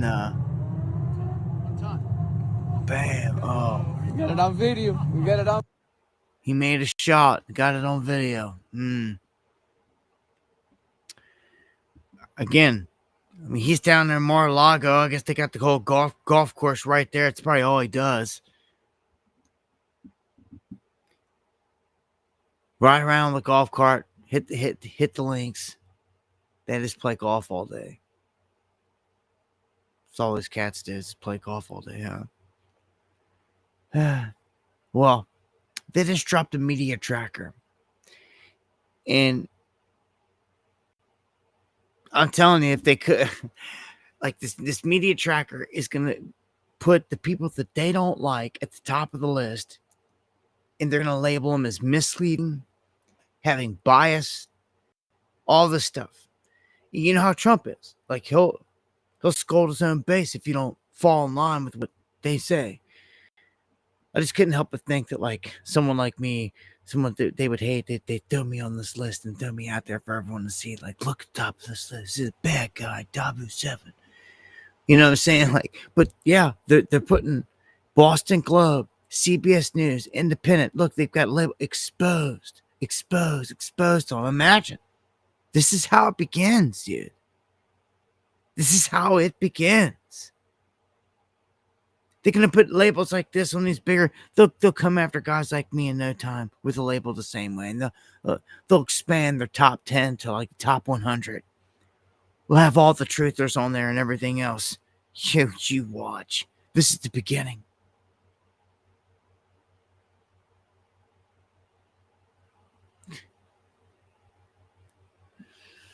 So, Trump should come in and shut down the socialism thing full scale right out the gate. But no, he didn't. He had this Mamdani in his office, gave him pats on the shoulder and all this other crap. And I'm going to tell you, that's because the same clan that controls Trump and J.D. Vance with the black hats control him. This video, they went up to him like, oh yeah, we seen your mom was Jewish. So we were black, blah, blah, blah. I think that was all that needed to be said. Right there. And he knew what this dude was and what he is. And like, you're telling me you didn't make a stand to stop this from like 10 miles out or the moment you heard it? Yeah, man, why you giving him pats on the shoulder and all this other stuff? This is fraud. This is setup. If you didn't want this dude in there, you guys would never let it happen. This is just like letting all the people flood into the country. Why'd you let them do it? Well, so you could have the excuse to send out strike teams. Because without it, you wouldn't have had the excuse to send out strike teams.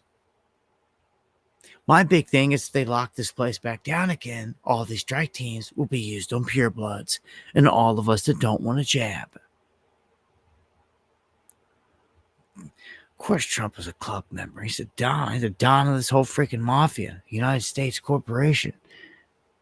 That's for dang sure. He's the pick. Ain't no one else in the whole thing dubbed the Gentile Messiah. He is. The rabbis, Jewish rabbis, dubbed him the Gentile Messiah.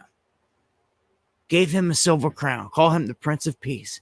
And all he's worried about is getting these accolades. For real. And I didn't know that Eric Trump's wife went to Fox News. I don't have cable, but apparently she's here. They're talking about this Obamacare. Now, Obamacare has been an issue for some time. I can't recall anything else that came out and mandated like this, that you had to buy and pay for or get fined and all this other stuff. It's pure scam. We'll play some updated stuff on this here. Kansas Senator Roger Marshall, a former physician, is a leading voice on this issue and says Republicans will have a full plan ready in the coming days. He joins me now. So, Senator, look, we know how Republicans feel about the Obamacare subsidies. We know how Democrats feel about them. What does the future look like here? Where are we going to see some kind of coming together on all of this? What do you think? Yeah, Laura, well, it's great to be with you. And I think everyone needs to remember right now we're giving big insurance companies $150 billion a year that the insurance companies wrote Obamacare. We want to take that money we've been given to insurance companies and instead we want to give it to patients, give it to consumers. When we pair that with price tags, when we give patients put that money in a healthcare savings account and give them the prices at hospitals, then they can make choices. They can become consumers again. Art Laffer thinks we could save $1 trillion a year if we do just that. Yeah, well, I think you're talking about something we've heard the president talk about a lot. And the good news is we have a president, Senator, who thinks outside of the box. He does not think like any president we've had before. And take a listen to what he had to say about health care. The insurance companies are making a fortune. Their stock is up over 1,000% over a short period of time. They are taking in hundreds of billions of dollars, and they're not really putting it back, certainly not like they should. Why don't we just pay this money directly to the people of our country and let them buy their own health insurance? Now, they can put it in a health account. We can do it a lot of different ways. But they buy their own health insurance. They can negotiate price. And it's going to be locked, so they can't go out and buy a Cadillac. They can go out and buy health insurance. No, Senator, you just alluded to this. As a former physician, as a doctor for a long time, I mean, what kind of feedback are you getting from people? And do you see this really as the future?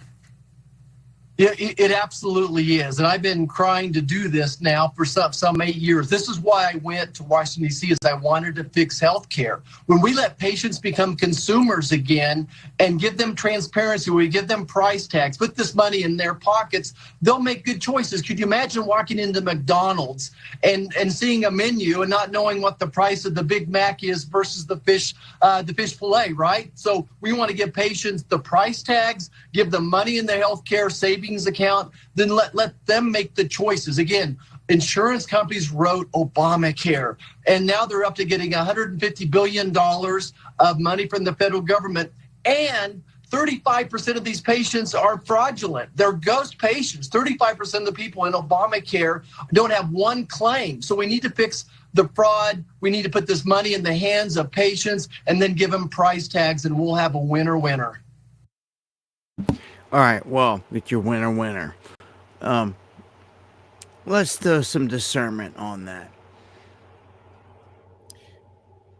Yes, giving people the option to do something is always good. It's always better, right? Instead of anything being forced. But I see what they're doing here, and I see manipulation. Now, correct me if I'm wrong, but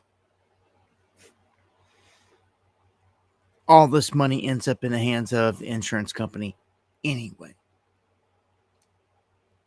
It does. So Trump's sitting there saying, look, all these insurance companies making all this money. We want to send the money right to the people and give them the option of, and it's like, all right, hold on. And give them the option of what? Who they go through? Like, which provider they choose? Okay. But that money you just gave them is going to do what? It's going to go right to the insurance company. This whole thing's about. It's like black magic again. I don't get. I see right through it. I don't understand how people are falling for this stuff and getting buffaloed by it. But apparently it works.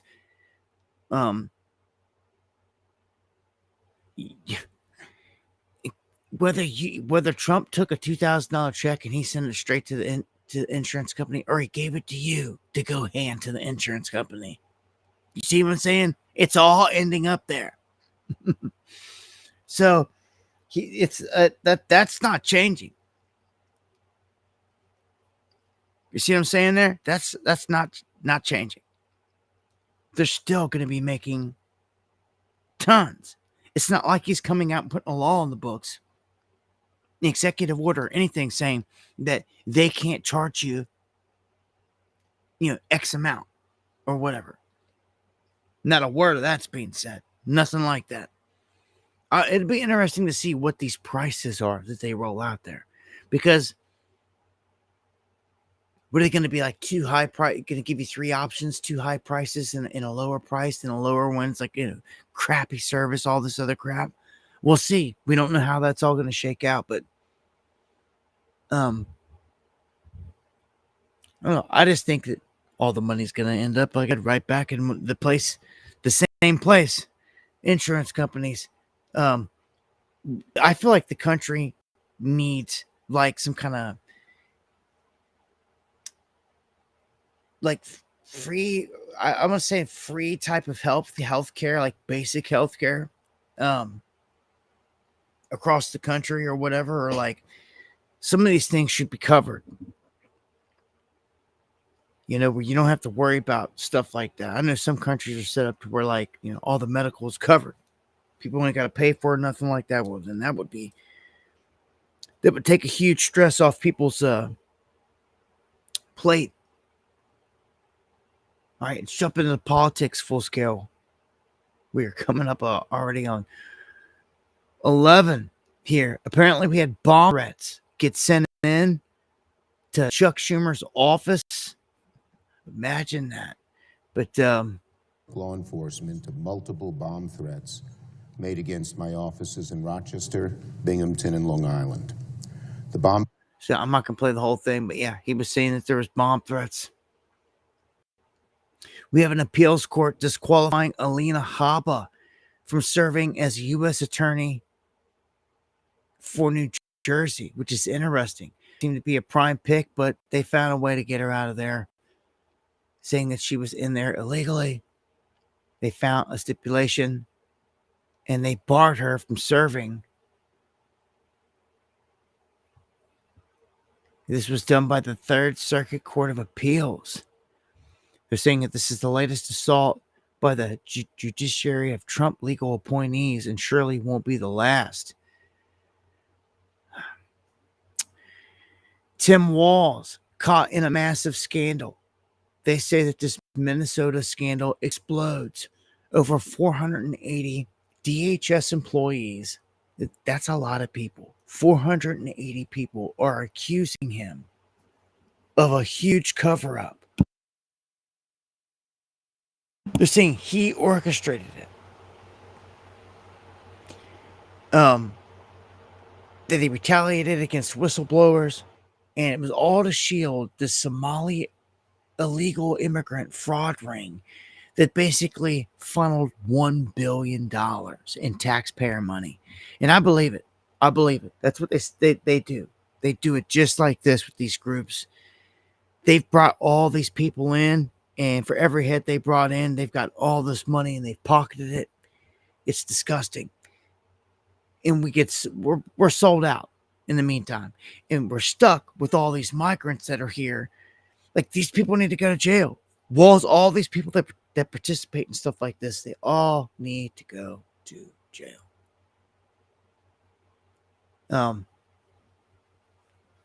Mark Kelly apparently has a response. Want to place a response here to this whole thing with Trump. He's trying to say that I guess they want him dead. That Trump wants him dead now.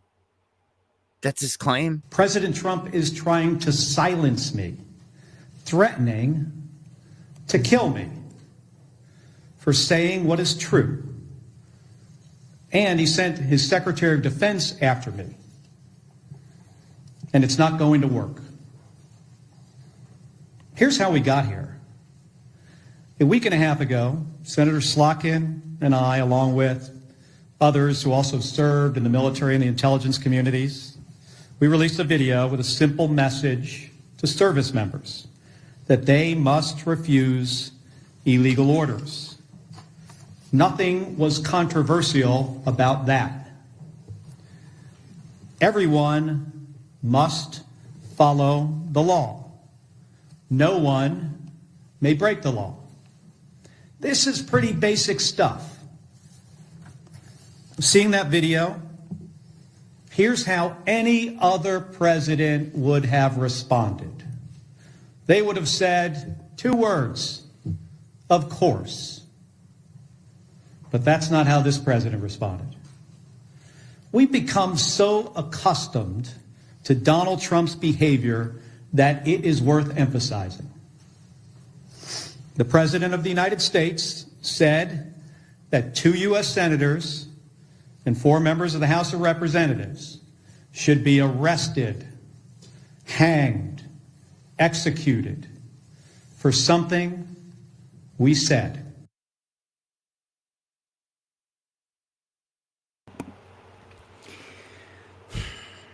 Well, let's take a look at this. You know, I really wanted to. He's got a point. Because Trump turns on anyone and everyone just like he did his base, and he'll say the hell with all of you. Kill him. Same thing. That's what Hegseth basically just said about these guys on a boat down there. And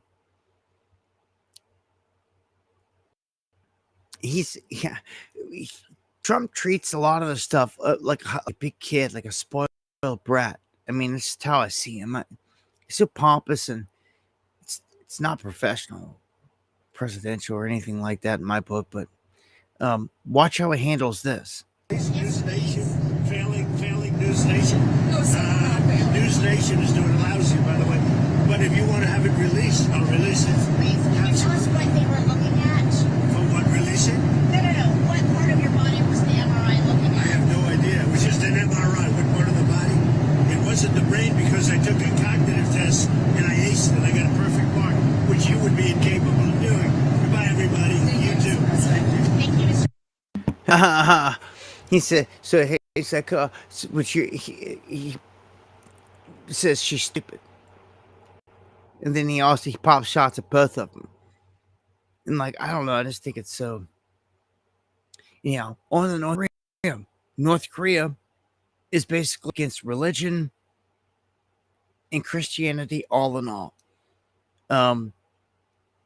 When surveyed, 15,000 defectors found that 99% say that free religious practice is impossible inside of North Korea. That it's officially an atheist state. And that more and more people that are getting caught are facing these punishments. They're saying whole families will be killed, will be executed together. Like if there's somebody found guilty, like the whole family. Punishment of entire families. It's insane. So Christians definitely being persecuted. We got to stand up for brothers and sisters globally.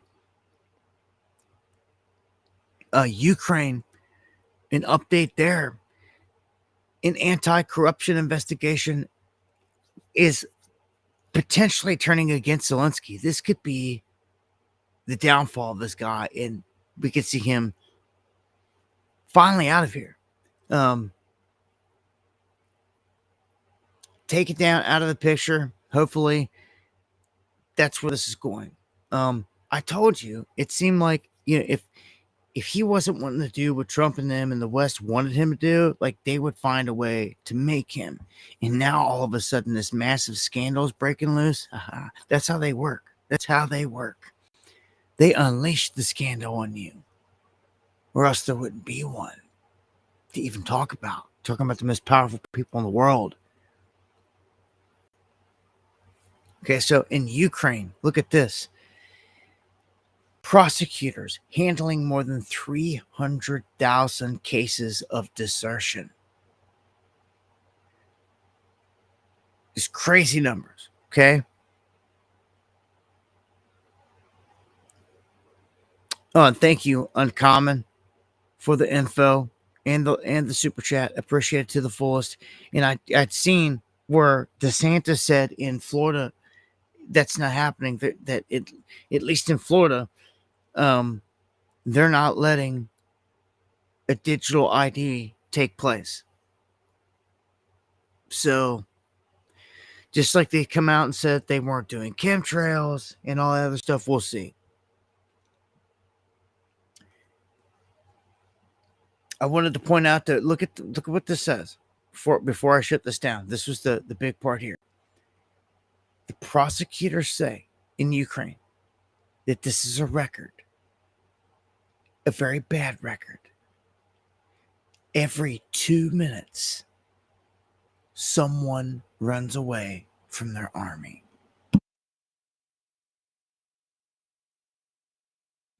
every 2 minutes.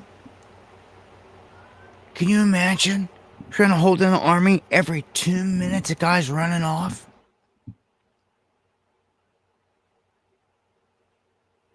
That is insane. That speaks volumes to how bad this whole thing is. Every 2 minutes.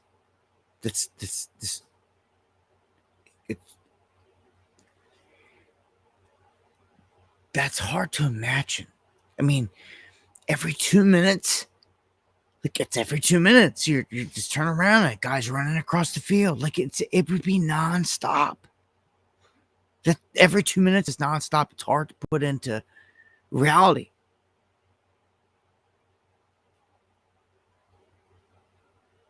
So you're trying to get some coding going. Uncommon says. Anybody that's interested in this, he's trying to start a project. Reach out to him. Uncommon News 777. There in the chat, one of my mods.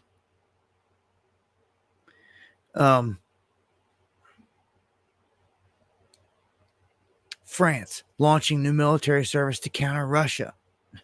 This is why the war won't stop. France and the UK insist on sending troops to Ukraine. And this is why the war won't stop. NATO mauling preemptive strikes against Russia. Why the war won't stop. So we can pull out of this completely. At some point, man, it's like NATO and Russia they're gonna exchange big blows. They're like begging for it. Ukraine or not. Like Ukraine, they thought, I don't know what they were thinking, but they lost.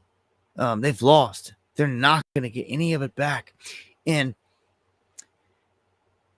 Moscow claims that Ukraine just hit one of their tankers off the west coast of Africa. This means that they're hitting them like anywhere around the globe now.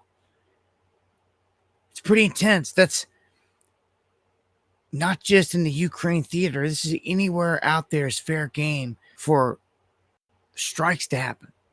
Like the war front is moving big time. And then look what the U.S. just did. They swooped all the way down around the Caribbean, all the way around these areas to specifically not just take out Venezuela, but to deter Russia and China and anyone else from coming into our Western Hemisphere.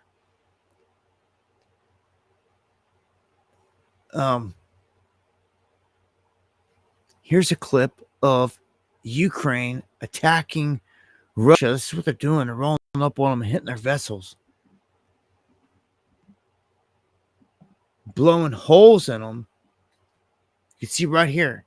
They got bombs strapped to these things. Like, boom. From a distance, it's enough right there to blow a hole and sink the vessel and take it down. These little water drones, man. Just vessel after vessel they can roll right up on. And it's like a little torpedo. As soon as they get right into the key spot of it, they blast it. And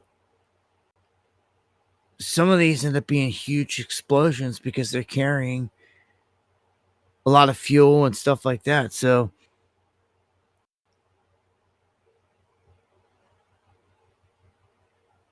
Russia also claims final victory over Pokrovsk.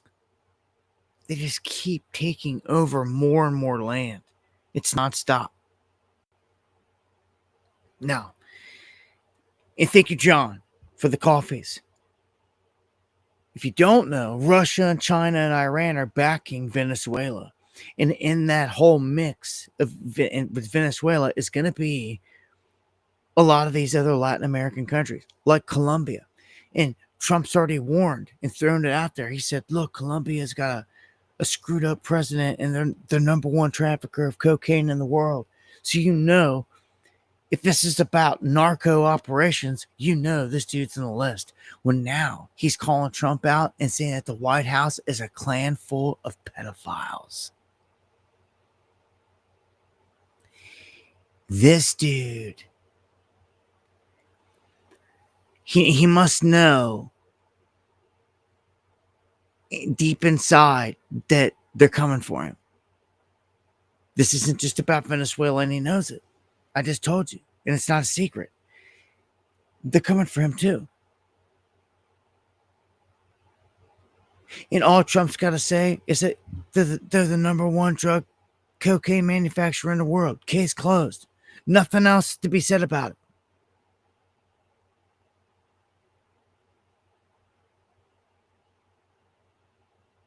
They go all the way until they assassinate him. So this dude either bails and goes into hiding, just like Maduro's option, or you get killed. Check this out. Trump pardons a Honduran leader. Why would he do that? Because he's playing chess, and he's getting certain leaders in Latin America to align with him, to back him. And this whole thing's going to big war. So we're going to have, like, Honduras will be a key ally country to where we've got troops pouring into and all this other stuff. This is crazy. You've never seen war like this in our lifetime. This is going to take time. This is just getting started. They've taken their time, mounting up all year long. They haven't even really started the operations. Once it begins, this is going to last years. Years. Largely define this whole administration's, everything about it.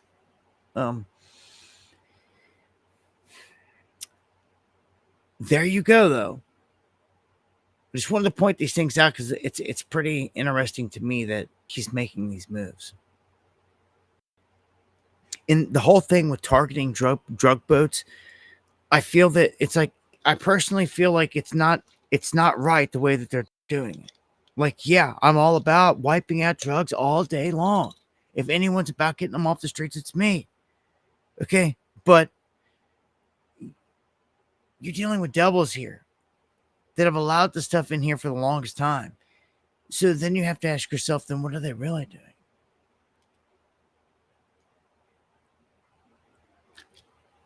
But they're trying to look good on and flex on one side that they're strong and powerful and all this, but on the other, it's like, who is getting killed here? Like, we need a list. I don't care if this is gang members and drug lords all day long, which none of that makes sense because most of the drug runners only run one or two guys on a single boat because all the extra space is carrying the drugs. You don't carry a dozen dudes. There's no need to. There's no reason. But that's what the type of boats they've been striking. And then they went in and they were like, we need to just, if someone survives one of these attacks, they're like, go in and kill them. Basically. Like, make sure everyone's wiped out. It's like, hold on, who are you killing?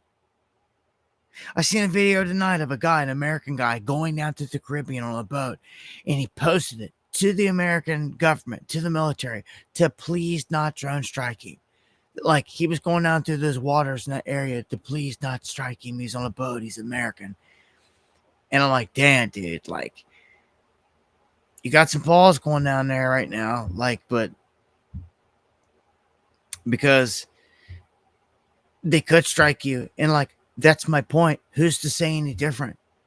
Like, the news is never going to say anything. They're never going to mention your name. We should see names. There should be accountability. Even if they're baddies, narco-terrorists, give me a name, give me an image. So I can, do some research on it, check into it, check them off a list, keep track of it, because it's all very important.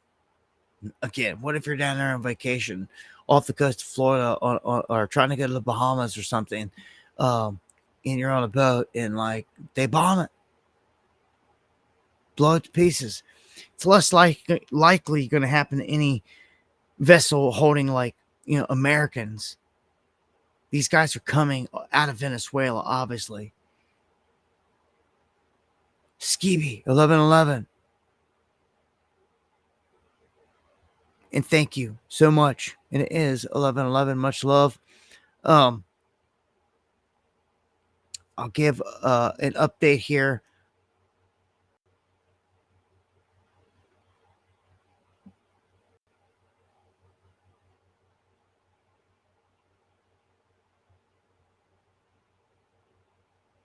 On what's going on with the Venezuela thing, the whole boat thing here, constituting illegal strikes, like I was saying here. Let me ask you about that Washington Post report on the attack on that Venezuelan alleged drug boat. What do you make of what happened there? Do you think there was a war crime committed? Oh, I think it's very possible there was a war crime committed. Of course, for it to be a war crime, you have to accept the Trump administration's whole construct here. That we're at war. Which is we're in armed conflict at war with the drug gangs. Of course, they've never presented the public with the information they've got here. But it could be worse than that, right? If that theory is wrong, then it's plain murder. The first strike is murder in that case. That's correct. You're alleging. That's correct. Well, I'm saying that it's either murder from the first strike if their whole theory is wrong, and I think the weight of the legal opinion here is that they've concocted this ridiculous legal theory. But even if you accept their legal theory, that it is a war crime, and so I do believe that the Secretary of Defense should be held accountable for giving those kind of orders. So you see where this is going. They're talking about war crimes and everything here with this. And trying to hold him accountable. Like, you just never know where all this stuff's going to go. But I will say I agree that there needs to be accountability. We need to know who it is. I mean, come on. It's coming from the same people that said they dumped Osama's body in the ocean and all this other crap. Like, give me some proof of something. Like, I just think it's ridiculous. And cocaine inflation erupts after the U.S. strikes these drug boats. Remember what I just said of where it's all coming from. This all is going to go right back into Colombia. You mark my words. It says cocaine's getting more expensive. Prices have surged 30 to 45% per kilogram.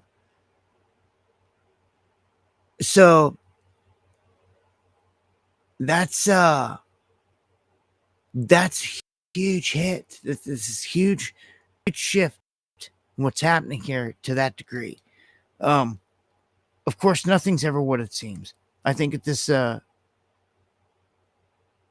this whole war, man, is something to watch. I'll drop a video update on the whole thing. There's way more into this. I don't want to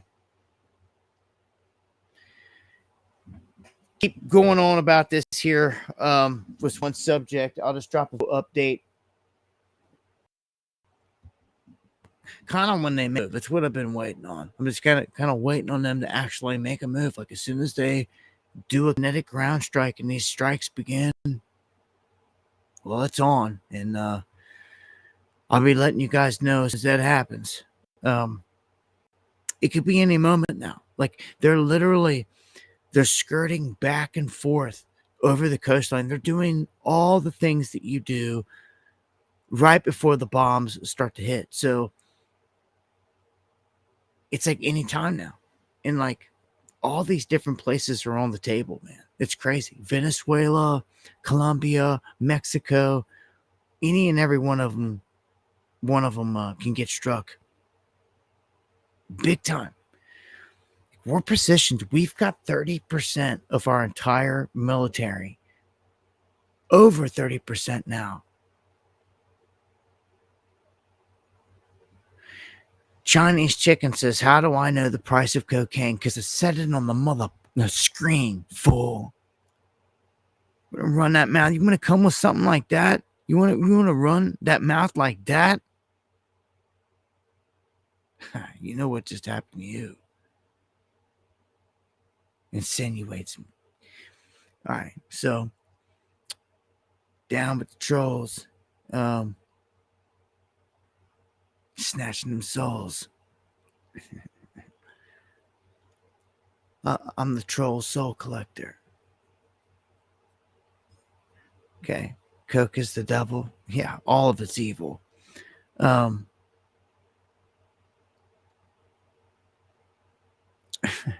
Much love, everybody out there, though. Checking the chat here. Kung Pao Chicken. Yeah, man, just checking in with you guys here. In the chat before I shut it down, call tonight.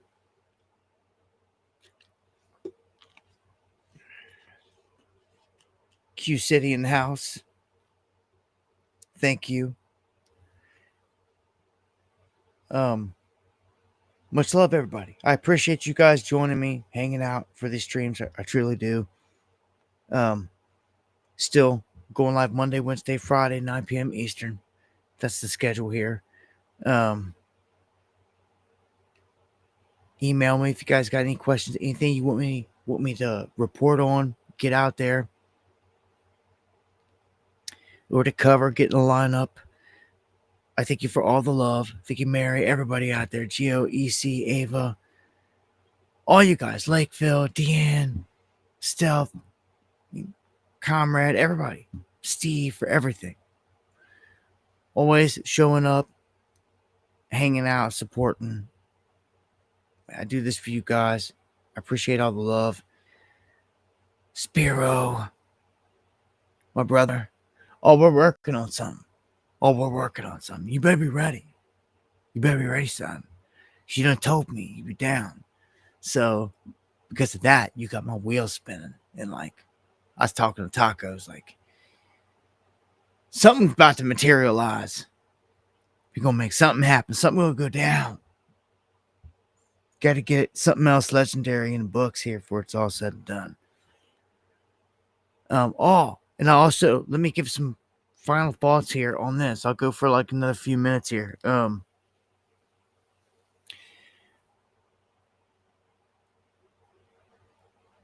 gotta say I'm stunned from this. And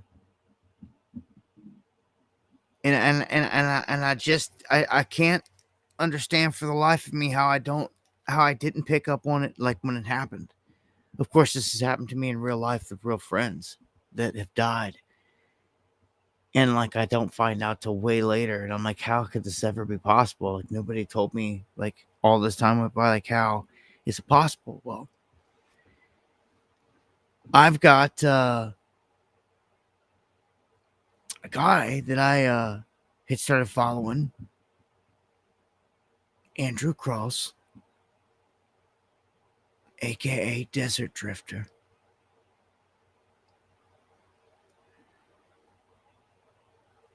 He's dead. And like,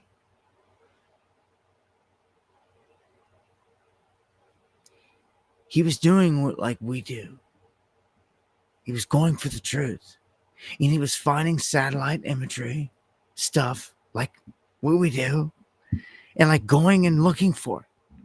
And finding it like what we do. And going out there and going to places that, you know, you need to go explore, that we need to answer. So long story short, he goes to the edge of, guess where? The Grand Canyon.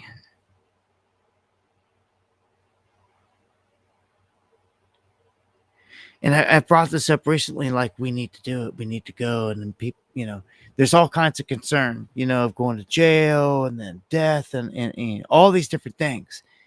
But like for me, like I want to know the boundary limits. Like if there's an area you can't go in, like I want to know the exact perimeter. I want to know the line. I want to know why. I want to know all these things. And like, so we can circle it on the map and we can be like, look, everybody, see this area right here? See this zone, this spot right here is the money spot. You can't get it from the north, east, south, or west. That's what I'm looking to do, at least.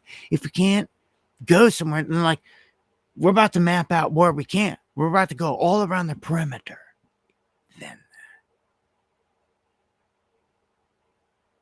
And that is exactly what my man, Desert Drifter, did.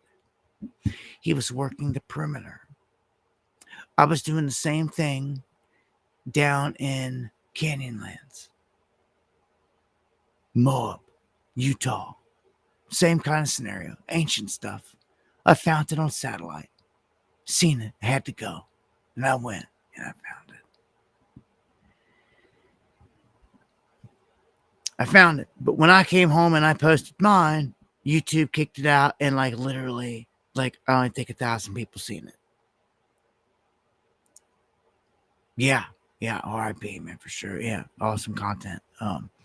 Much love, Rips. So,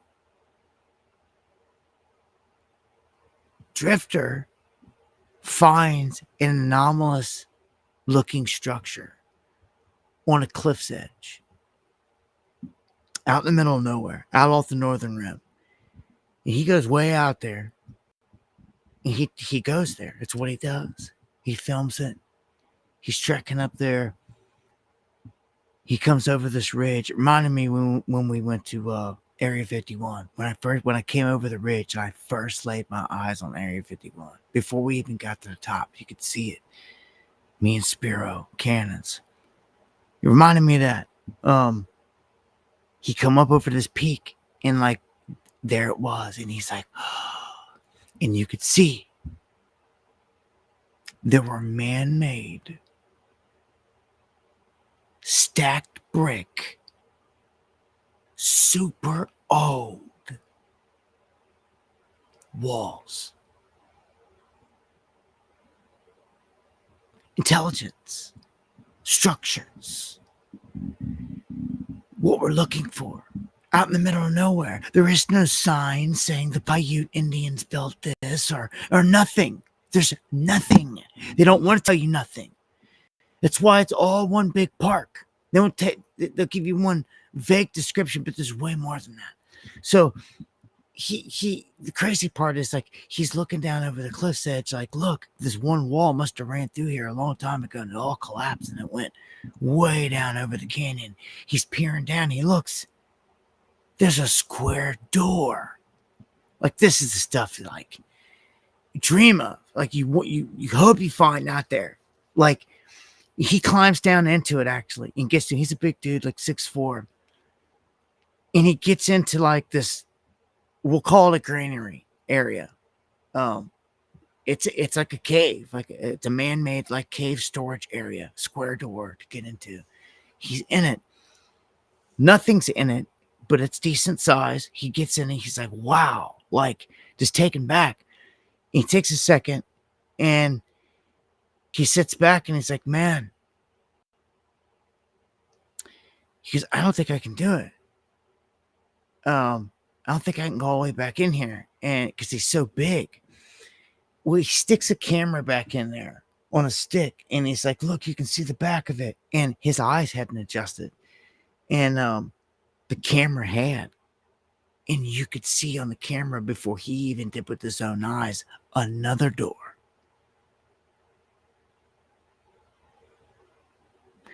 Another door.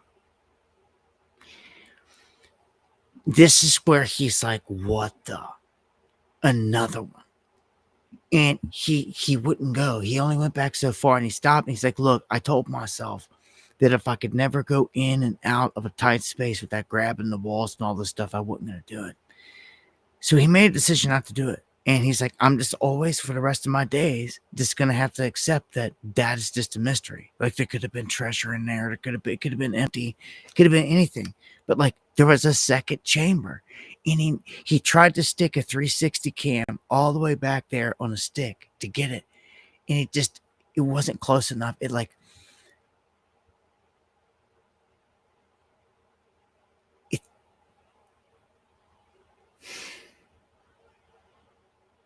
I feel like it's calling me to complete the mission. To get into the second chamber. Because I'll go. I don't care. I'll go in. Just cuz, man. I feel like in homage to him, man. So that, he discovers all this stuff, puts it up, this crazy stuff. And this is what he does. This is all he does, this crazy stuff. Like this travels around, desert drifter, you know. He doesn't do like I do and cover all types of stuff. He just does that. Goes out and adventures and finds these places. Well, this one must have struck a nerve, man. Like very shortly afterwards, he's in where? Utah. Again, the connections here and another place that has a ton of ancient mystery and hidden stuff. He's at a red light and he gets absolutely hammered from behind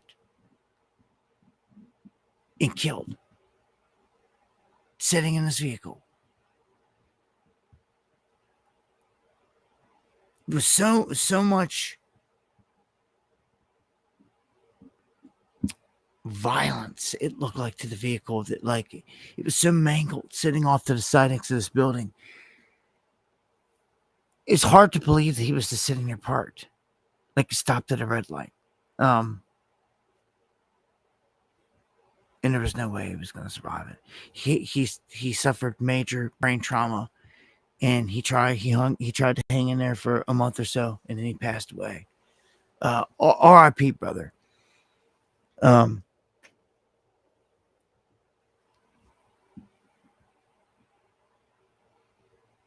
R.I.P. And just I was watching his films. I was watching stuff over the summer. Meaning I was watching these videos, and he was already gone, which is kind of eerie. He just started his channel in 2023. So you never promised tomorrow, man. R.I.P. Kart Racer, all the other warriors, they've come and gone.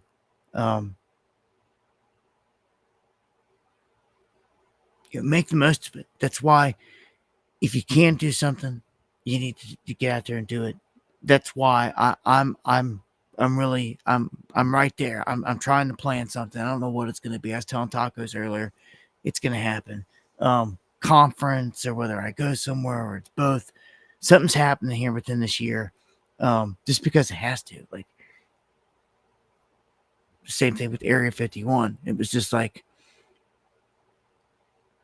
it's one of the things you have to get out and do, like, and enjoy it, experience it, and get it in, or not, and like just continue being a slave the rest of your life, and like that's the end of your story.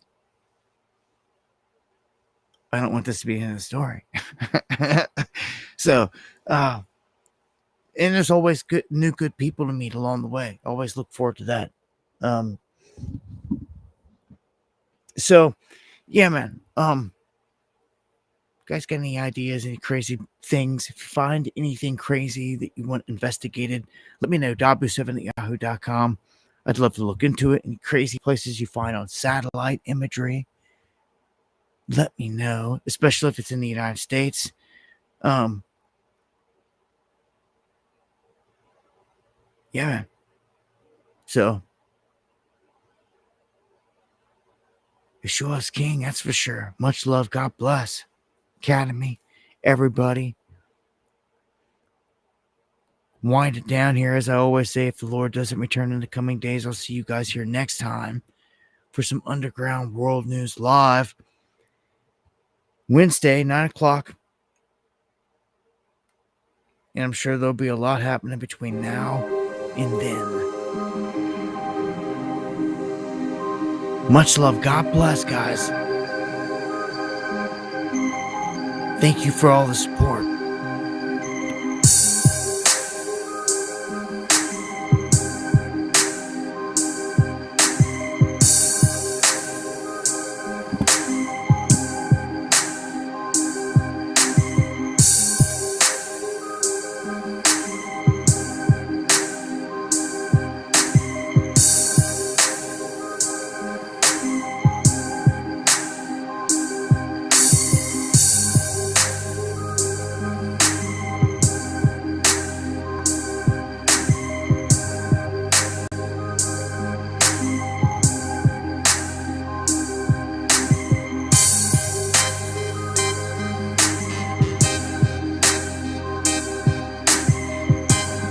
Same here, Spiro.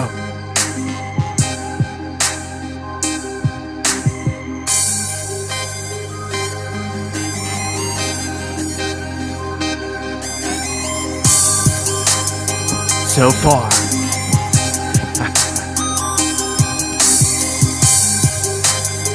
We're gonna top it.